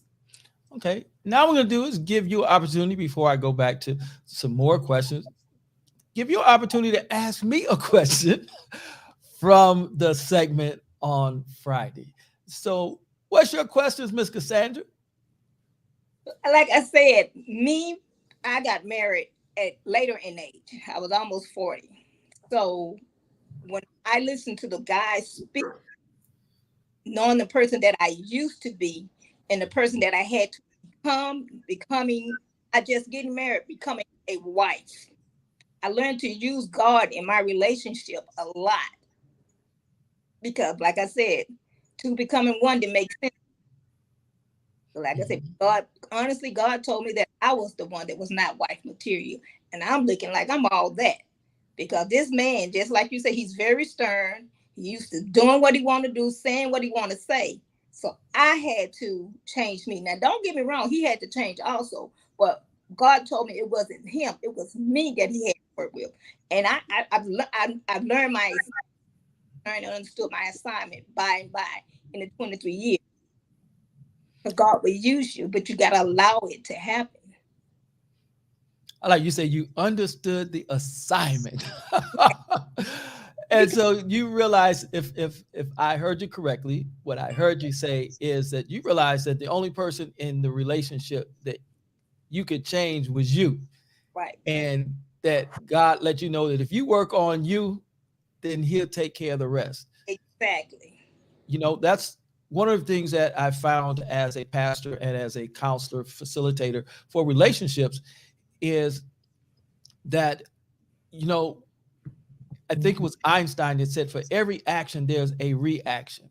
Yeah. And one of the things I learned, not only in my own relationship, but again, in my professional position, is that when we start to change ourselves, in most cases, it brings about a change in the person that we're with. And whether that be on our jobs, whether it be with our neighbors, and especially for those that we love the most, who hurt us the most because we love them the most, and those who we spend the most time with, that being our spouses.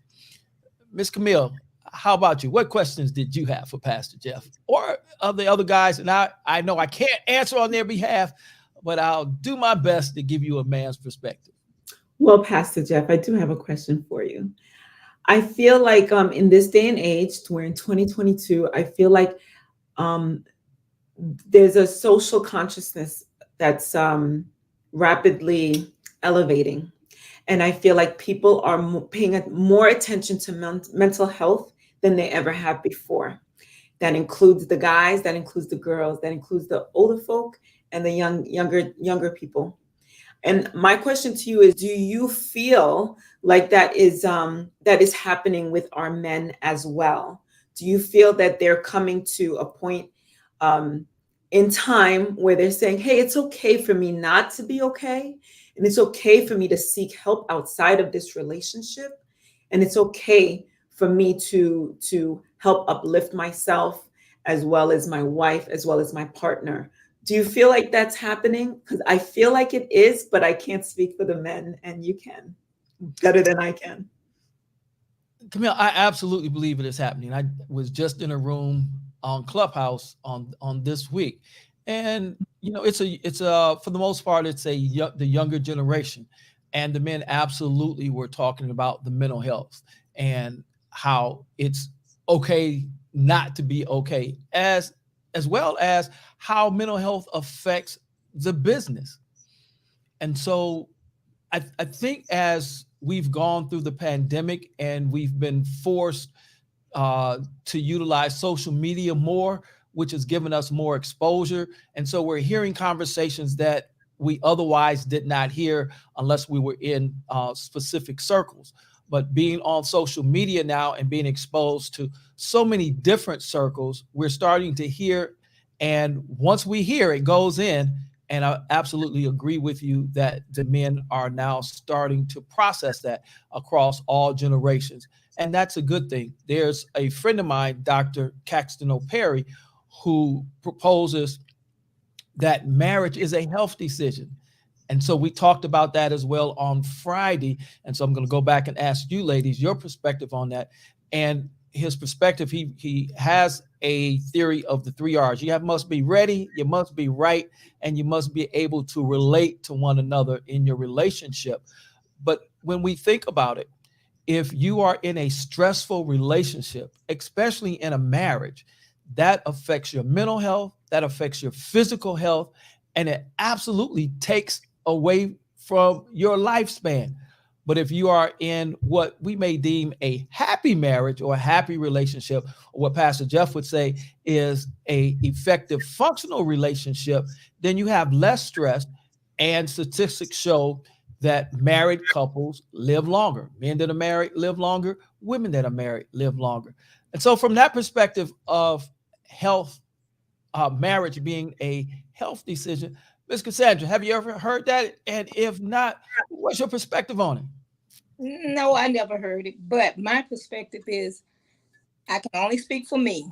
I had to learn to have a relationship with God first. Okay. In any relationship, and even in a marriage. And my aim, I wrote the book, is talks about, I want people to teach their daughter how to have a relationship with God first. And getting married is not a relationship. Having a wife and a husband, you view things totally different. Okay.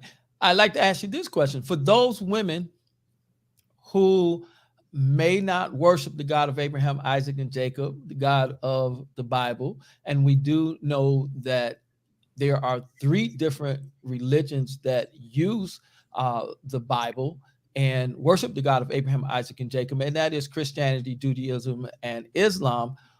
For them, what would you say that they could do? I believe in having a higher power. Okay. Whatever you want to call it, Mm-hmm. but have a higher power of some type of source. I mean, whatever you believe in. Mm-hmm. Absolutely. I like that. We have to believe in something higher than us because we did not create ourselves. Right.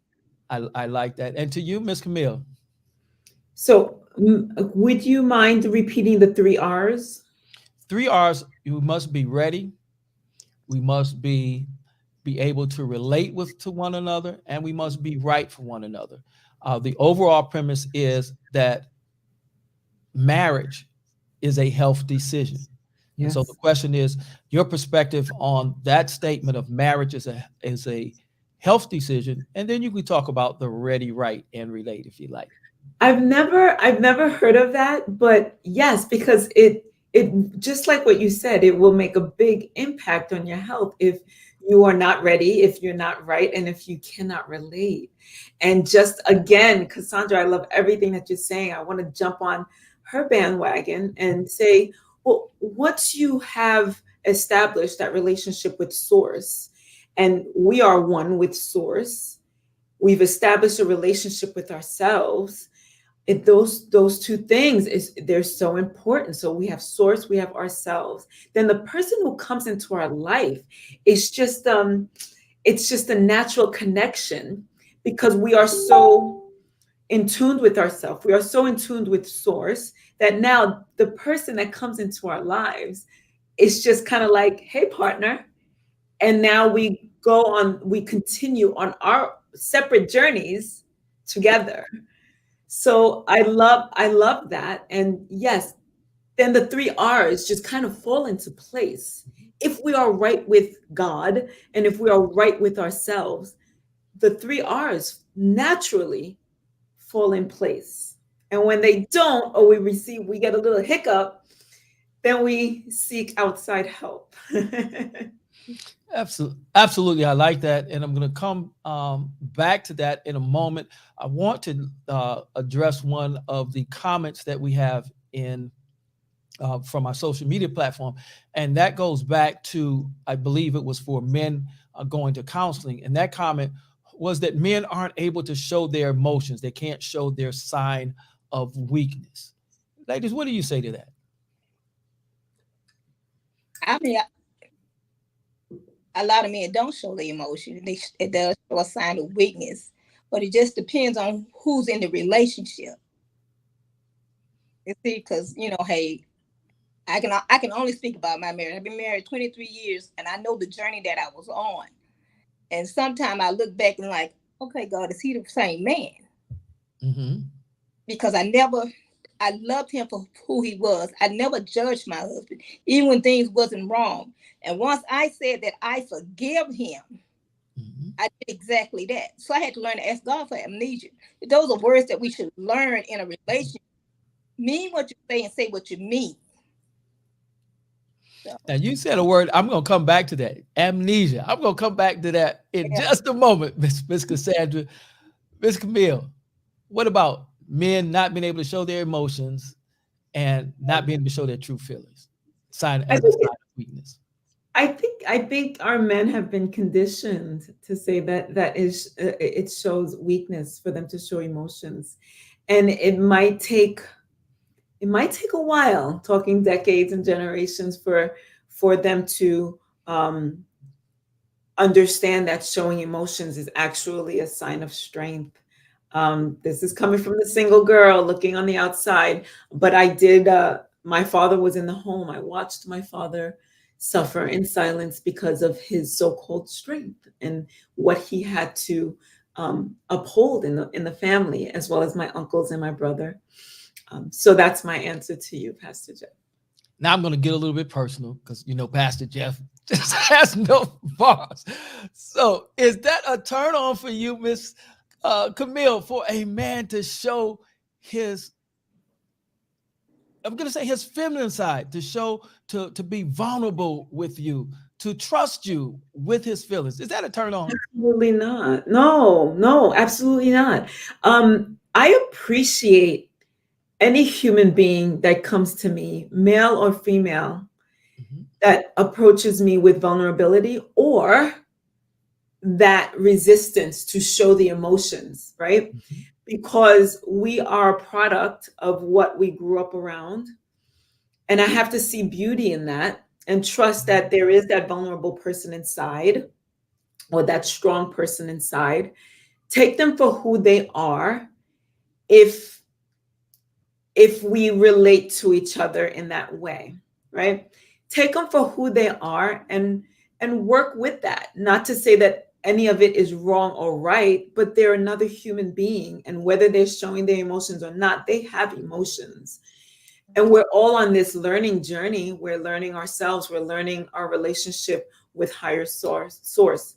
We're here to learn, having this amazing human experience. So absolutely not. It's not a turn off. Either way, it's not. All right. So let's get a clarification here. So you're saying it's not a turn off. And my question was, is it a turn on? Is it a turn on for them to show that? For you, if you're dating a gentleman who is in touch with his emotional intelligence and he trusts you enough to be vulnerable with you, to show you his weakness, to show his emotions, to cry on your lap, is that a turn on for you? I'm going to say yes, only because I understand that we're still all human, and for us to be able to open to any other human being, it shows that there's a connection. Yeah. So there's a connection happening. So yes, I would embrace that. It is a turn on. I would definitely embrace it, and I would welcome that. Yes. All right. And Miss Cassandra. it's just all within reason. Okay, so you got to tell Pastor Jeff what reason is. I mean, some men are too feminine, just like a mama's boy. No, I could not. I never wanted to date a mama's boy. Well, give us your definition of a mama's boy for the men who are listening. Always crying about nothing, just like having a in the house. There's nothing worse than a nagging woman, most men say. But it's the same when you have a nagging man, always nagging about every little thing. Some things you just gotta let go and just go on. So my Well, question, there's a difference between somebody who's in touch with his emotions and somebody who's complaining about trivial things. I feel like there's a difference, right? I didn't get that from you, Pastor Jeff, when you asked that question. As far as the nagging is concerned, absolutely, I'm with you, Cassandra. I'm like, no, not here, not taking part of that. Emotion, I agree with that. But like I said, it just depends. It just depends on the relationship and that man and what he's nagging about. Well, I just went through something like that with my husband recently during the COVID crisis. mm-hmm. And me not understanding the language that he was speaking, he kept saying, I'll be okay. And it got down to a point where it was a matter of life or death. And it was just, I had to make a decision. We're going to the hospital. Mm-hmm. Because he never explained to me at what depth, how he was feeling. And he said, I did. I just told you I didn't feel good. But telling me you don't feel good and being completely exhausted is two different things to me. Mm-hmm. So I just I'm used to him being a man and never being sick.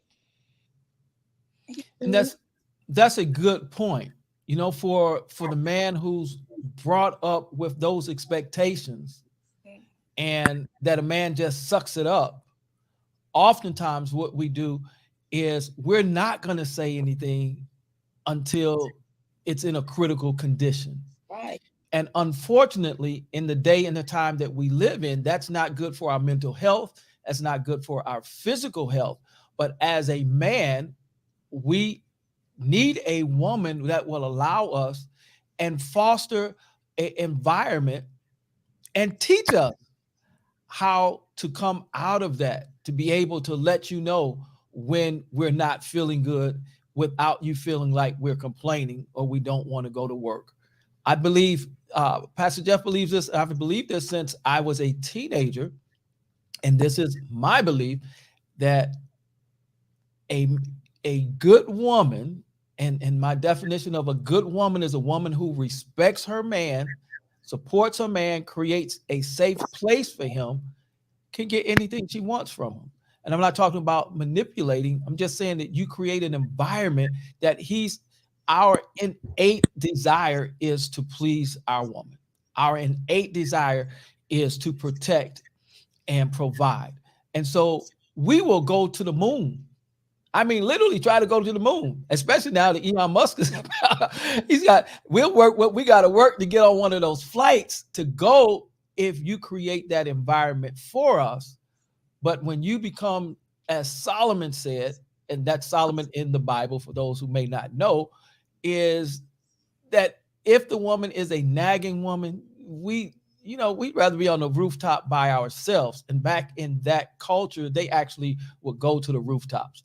And so, the thing is, again, when you as ladies create that environment for us, and if you don't, if we tell you we don't feel good, that's, for some men, that's an emergency. Yeah. For those who, and I use this term, emotional intelligence or intelligence, those of us who may be a little bit higher or more in touch, we may tell you, if I say I'm just not feeling good, then I'm just not feeling good. If we tell you I need to go to the doctor, then we know when we need to go to the doctor. What do you think about that, Miss Camille?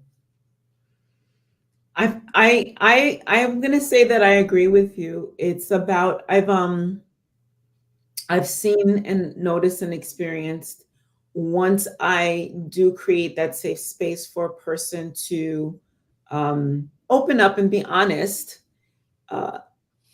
they tend to be willing to be more open and giving, for lack of a better word. So I hear what you're saying 100%. I feel like everybody needs support. And as men and women, we need it differently.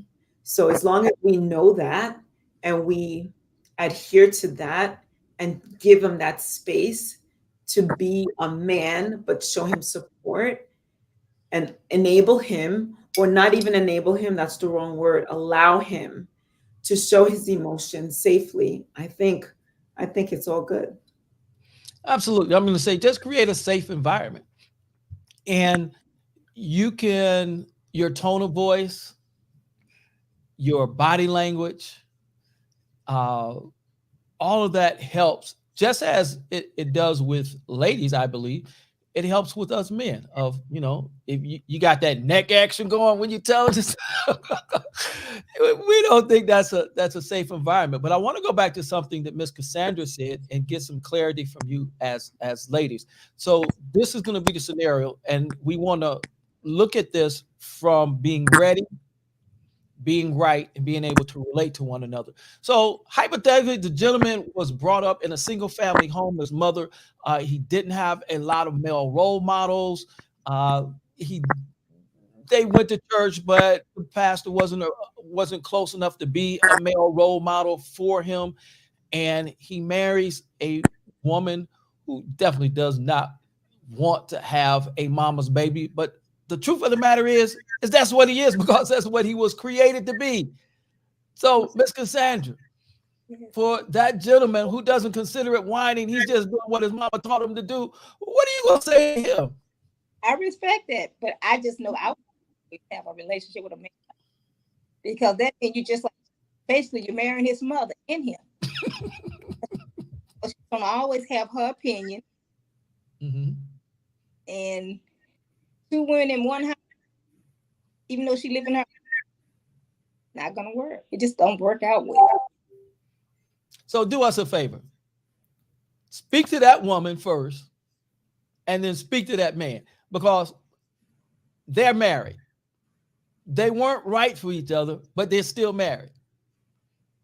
What do you say to both of them, to the woman first and then to the man, Miss Cassandra? Personally, like I said, I have a relationship with God. Mm-hmm. One spouse has to have a relationship with God. That person has to be very much compassionate and listen more to what God says instead of what they say. If you make a decision on something that's what's going on in your household and you don't like it, you may make the wrong decision. It takes a lot. A wife is a praying vessel. When I say she is a praying vessel, she has to pray a lot. But like I said, God had to show me how to be a wife. Everybody gets married. Everybody's actually married. No one ever asks a woman to be his wife. Mm-hmm. So once you learn that role, your role as a wife, because like I said, it was important to me to be a wife. And the husband that God gave to me, I thought he was going to be perfect. I did. Sometimes I'm like, oh my God, what did I get into? God, are you sure I'm supposed to be married? But like I said, he told me that I was not wife material. And I asked, I summoned God, okay, then you make me wife material for the husband you have for me. And my journey is a great journey, but it had its ups and downs too. I had to learn how to be the wife to that husband he gave me, not that perfect man that I thought I was going to get. Well, first of all, I commend you for your vulnerability and for your transparency, and to be so bold to say that you were not wife material. There are not a lot of women that would admit that. And so I want to say thank you and congratulations for doing that self-work. Miss Camille, same scenario. What do you say to that wife that married this gentleman who, as you ladies just said, he is a mama's boy? That's what he was raised to be. That's all he knows. And then what do you say to him? Well, I would ask her, does she truly, truly, truly, truly love him? And does she want to make this work?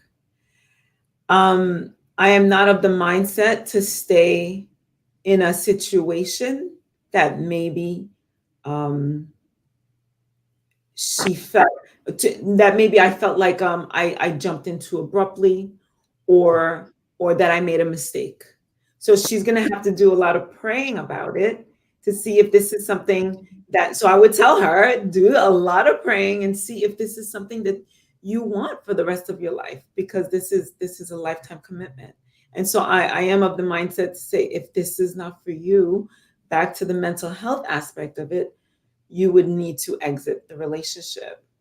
And to him, I would ask the same question: how much do you love her? And does he even realize how the way he is and how he was, again, not his fault, right? He's just a product of how his mother had raised him. And if he's willing to work on himself, to do the work, and if the two of them together want to continue on that journey, on that path together, I say kudos to the both of them, and God bless them, wish them well. But if either of them cannot stand up to that challenge, then both of them have to make their individual choices. Can I say this? Go ahead. Okay, in the Bible it states, he who finds a wife finds a good thing.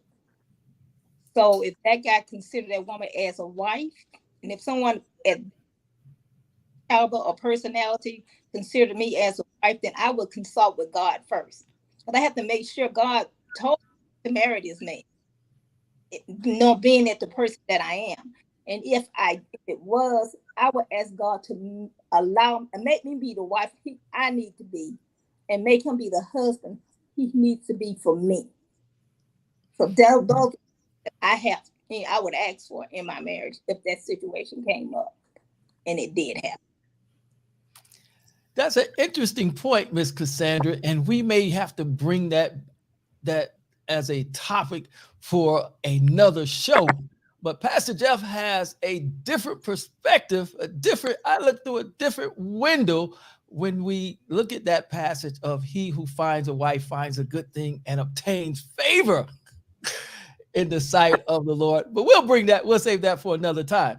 I want to go to this notion of love. I heard Miss Camille said if they love each other. And one of the things that I'm not an advocate for divorce, but I'm not an advocate of staying in a toxic relationship either. Is love enough? I'm asking both of you, and whoever wants to jump in on the answer at first, go right ahead. But is love enough? Love is kind. Love is empathy. Love is forgiving. So understand the word love and know exactly what it means, because things are going to happen. And you may say a lot of things that what you will and you will not do in a relationship. But if you love them, you talk about it, you discuss it, you make a decision. And like I said, a lot of things you have to ask God for amnesia. And we're going to come back to that word in just a moment. Just a moment, Ms. Cassandra. We're going to come back to that word amnesia. Yeah. So, Ms. Camille, is love enough?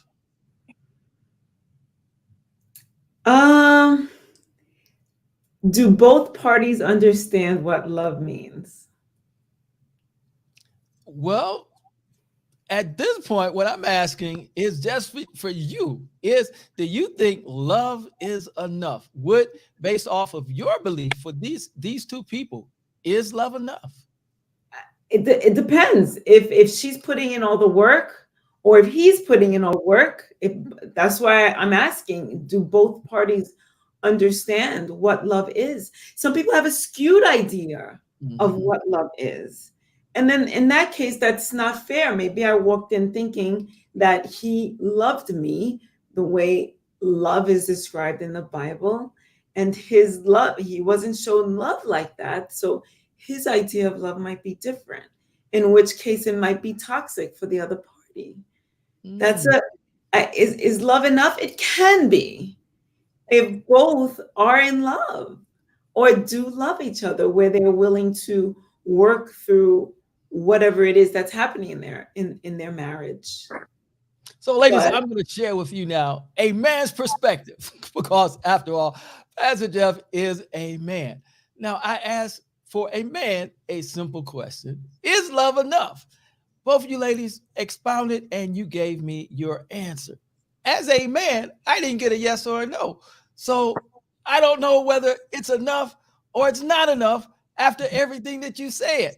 Now, the odds are, if I was to keep pushing, I might push a button and you get upset with Pastor Jeff and say, Pastor Jeff, I just told you. I just gave you a 5-minute dissertation. Show you how simple men are. For I'm 2 chapters away from finishing my book, or completing my book, The One Thing Your Marriage Can't Survive Without. And I'm going to tell you up front that love is not enough. Love is not enough because we have different love languages. And if we don't understand that I can't just force my love language on my wife and expect my wife to accept it if that's not her love language. And my wife should not expect that she can force her love language on me and expect it to be enough for me. Now, hypothetically, if I continue to force my love language and she forces her love language, the truth of the matter is that I love her and she loves me, but we have a toxic relationship. In that situation, love is not enough. I have to be willing to learn a whole new language. And she has to be willing to learn an entirely new language, because at the core of our love for each other, we have to be willing to do what's needed so that the other person's love banks, if we use that terminology of Gary Chapman, I think is his last name, for the 5 love languages, we have to be willing to do what it takes to fill the other's love bank. And so for me as a man, the simplicity of the answer is no. And I do that. I said that and brought that up again as we talk about the difference between the way that men and women communicate, the difference of what we hear in a male conversation. It was a yes or a no. In a female conversation, you all explained it. I mean, you did a great job of explaining, but neither said yes or no. And a man wouldn't know which way you wanted to go. But your perspective would be you gave a clear answer. Now, is that a fair assessment? No, it's No. not. Fair. Why not, Miss Cassandra? Why is it not a fair assessment? Said it because a lot of times I don't love my husband. When I get mad, I don't love him. I like him. And I can say, no, I don't love you today, but I like you. So you would agree that love is not enough? Yes. All right, so see that? You just said you disagreed with me, but you agreed with me. Yeah, but when you said about the 4 different love languages, I remember reading that book and I'm like, okay, and it did bring, when you spoke what you just spoke, it just made me realize, I'm like, he's right. Okay. So, yeah. That's fair. That's fair. Miss Camille. And my dissertation, I was pretty much getting at the fact that no, I don't think love is enough. Okay. Yeah, I really don't. I think because as you know, I'm single and I've had men in my life which I loved and respected and still do, even after the breakup, when I realized that this was not the man for me. So no, love is not enough. It's not enough. And so we all agreed. It's just my simple answer was, as a man, we say what we mean and we mean what we say. The answer is no. And so I learned something from you. Hopefully you learned something from me. Now, I've been saying, and perhaps our audience is saying, is Pastor Jeff ever going to get back to this word amnesia? Miss Cassandra. Yes. As it relates to forgiveness, you stated that God had to give you amnesia. Please tell us what that means for you, or what that meant for you. Sometimes people do things that they don't realize how close or how deep it was to you. And you in this relationship, it's like, I want to quit. But sit down, you talk about it, and you discuss it. Then you're like, okay, can you forgive? And I said, yeah. But that little devil keep telling every time you go somewhere, you think you're doing good, and it tells you what happened. stuff to give me amnesia, so I don't have to remember that stuff. Because once I say I forgive, I want to forgive. I don't want 10 years or 20 years from now and it's still coming up in my head. I idle mind. That's an interesting perspective, Miss Cassandra. I'm going to ask Miss Camille, what do you think about that perspective of amnesia along with forgiveness? And this is as we're asking these, I want you to know that Pastor Jeff is not saying that anything is right or anything is wrong. Right now, we're just listening to your perspective. Right. Yes, I definitely hear where Cassandra's coming from, but I'm going to say that I wouldn't want to forget. I feel like part of learning and growing is in the remembering. And again, I'm not married, so I'll just end it there. Well, what about your relationship? Because this is a topic that whether you're married or not, if you're in a relationship and something happens, one of the things that we teach is the forgiveness languages, and that again comes from Gary Chapman, and it's, as you may already know, he's writing from a doctor's perspective, and he's doing empirical data, and he's coming up. There may be more than 5, there may be less than 5, but it's the principle is that we all don't forgive the same way. We don't all love the same way. And so in a relationship, how would you process that of forgetting outside of, I did hear you say that you would like to be able to remember. So can you expand on that a little bit? Yes, I would need to remember, because if I'm forgiving someone, I want to be able to forgive them wholeheartedly. And sometimes we need to remember. And it's not, I don't subscribe to forgive and forget. Because if you wronged me in any way, I need to remember that, so that when it comes back around, I know how to deal with it differently. Something that will, in a way that will serve myself, in a way that will serve the relationship without harming the relationship, perhaps, or in a way where I need to make a decision, especially if I've been hurt or wronged in some way. So no, I don't always believe in forgive and forget, and I definitely would not want any type of amnesia. Oh, all right. And so one of the things that we can do, hopefully, is we can agree to disagree as we go through these conversations. And Pastor Jeff, this is my perspective on it, is that, oh, look at that. That was beautiful. That was beautiful. And so, Miss Cassandra, one of the things, look, you see her light up. She lit up. So one of the things that I believe and that I've learned over the years is that every marriage and every relationship is unique. There are some principles and there are some tools that we can have and we can be empowered with, and that's what we do as counselors, as facilitators for relationship. We introduce couples to tools that they may not have in their toolbox for relationships, so that they can have a more effective relationship, so they can communicate more effectively, they can fight fair, they understand what it is to have conflict resolution, because some people prefer to sweep things under the rug and not deal with conflict, and some aren't satisfied until the conflict is resolved. And so we advocate for receiving those tools. And so I say that to say this is that, Miss Cassandra, what works for you and that husband that just came and lit your world up in the 22 years that you have been together, then you all continue to do that. So whether we agree or disagree with a concept that works in your relationship, if it's working, you just keep on doing it.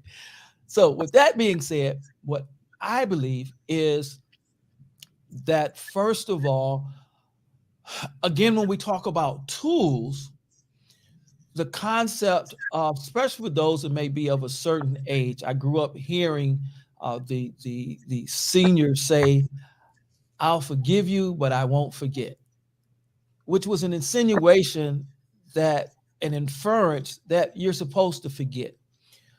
The way our brains were created by the creator, they weren't made to forget. And so I believe that forgiveness is not so much about forgetting, but forgiveness is about being able to treat the person who offended you as though the offense had never taken place. Therefore, when you remember it, you don't go through the emotional trauma that you may have gone through before. You don't go through the anger that you may have gone through before. You don't go through the resentment. You're able to treat them as though whatever it was that offended never happened. I teach that forgiveness is only needed when an offense has taken. And the illustration I use is that if you slap me, Miss Camille, and I wasn't offended, well, Miss Cassandra, being a child of God, might say, "How dare you slap Pastor Jeff?" And so now she's offended. She's offended at something that you did to me, but I'm not offended of it. So I don't have to offer. There's no need for me to forgive you because I wasn't offended. But in that case, Miss Cassandra is going to have to forgive you because she became offended off of your action. So I say that forgiveness is only needed when our perception is that we have been offended. Now, the process of forgiveness, and I'm going to go through it very quickly because I don't want to get into a Bible study, but the process of forgiveness is that, one, we pray for the person that offended us. Two, that we bless the person that offended us. And this is in Matthew chapter 5. 3, that we do good to the person that offended us. We'll pray for them. We don't want to do good to them. We don't want to bless them. And what that process does is actually creates cognitive dissonance. And that is that we feel uncomfortable while we're doing it until we do it over and over again till we get to the point, as Miss Cassandra said, Miss Camille said, we get to the point that we can remember it. But you know what? We've learned that it worked for us, worked for our good, and therefore we aren't hurt anymore. I see Renee has come back. She's disappeared. She'll come back and so I am, I'm just enjoying the conversation. Oh my goodness. Hearing the perspectives from each one of the ladies have been truly intriguing, Pastor Jeff. And I mean, I'm looking at Miss Cassandra over there with her girlish smile, She got a boost. You saw that, right? You saw that boost, right? I love it. I love it. Oh my goodness. But no, this has been so powerful. I see all the major comments as well. You got people cracking up as well, ladies and gents. I know that where she was going, Renee made so many comments alongside with Sherman Peterson. This is the point. It has to make business sense. You guys have been dropping some knowledge today, Carmel, alongside with Miss Cassandra. Pastor Jeff, you're definitely having them to be able to respond to those questions that you guys be rocking out on Fridays. And it's been really, really impactful. So thank you guys. Thank you for the opportunity, Renee. And thank you, Ms. Carmel and Ms. Cassandra, for your vulnerability and for your transparency. It has been, as Les Brown would say, my plum-pleasing pleasure to be able to share this time with you. And as I normally say, I want to tell you, ladies, in the event no one's told you today, that the both of you have absolutely beautiful smiles. If you don't believe me, go look at yourself in the mirror. Smile at yourself.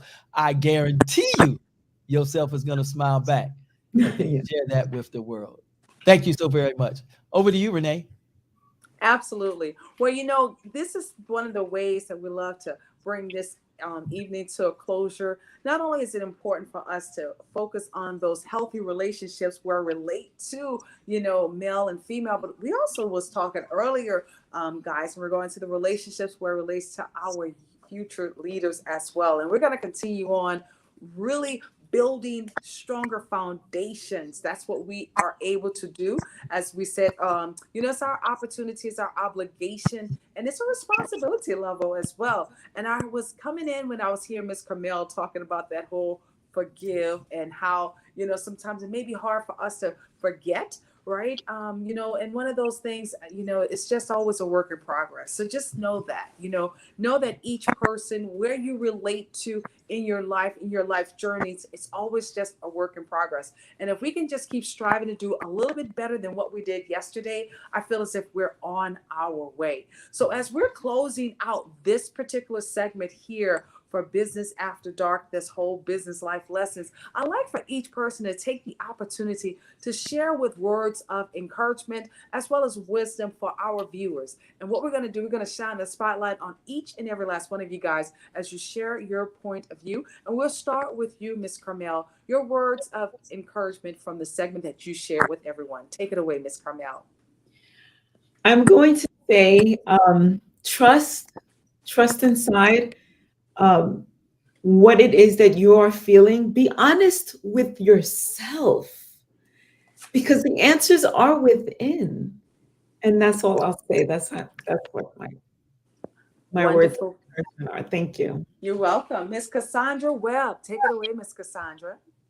I can say having a relationship with yourself first is so important. Get to know who you are because we all have learned behavior. So when you interact with someone else, you got to be more mindful that you can expect for people to understand you for who you are until they get to know you. And once they get to know you and you get to know each other, that relationship can be much better before you even take it any further or anything else beyond that.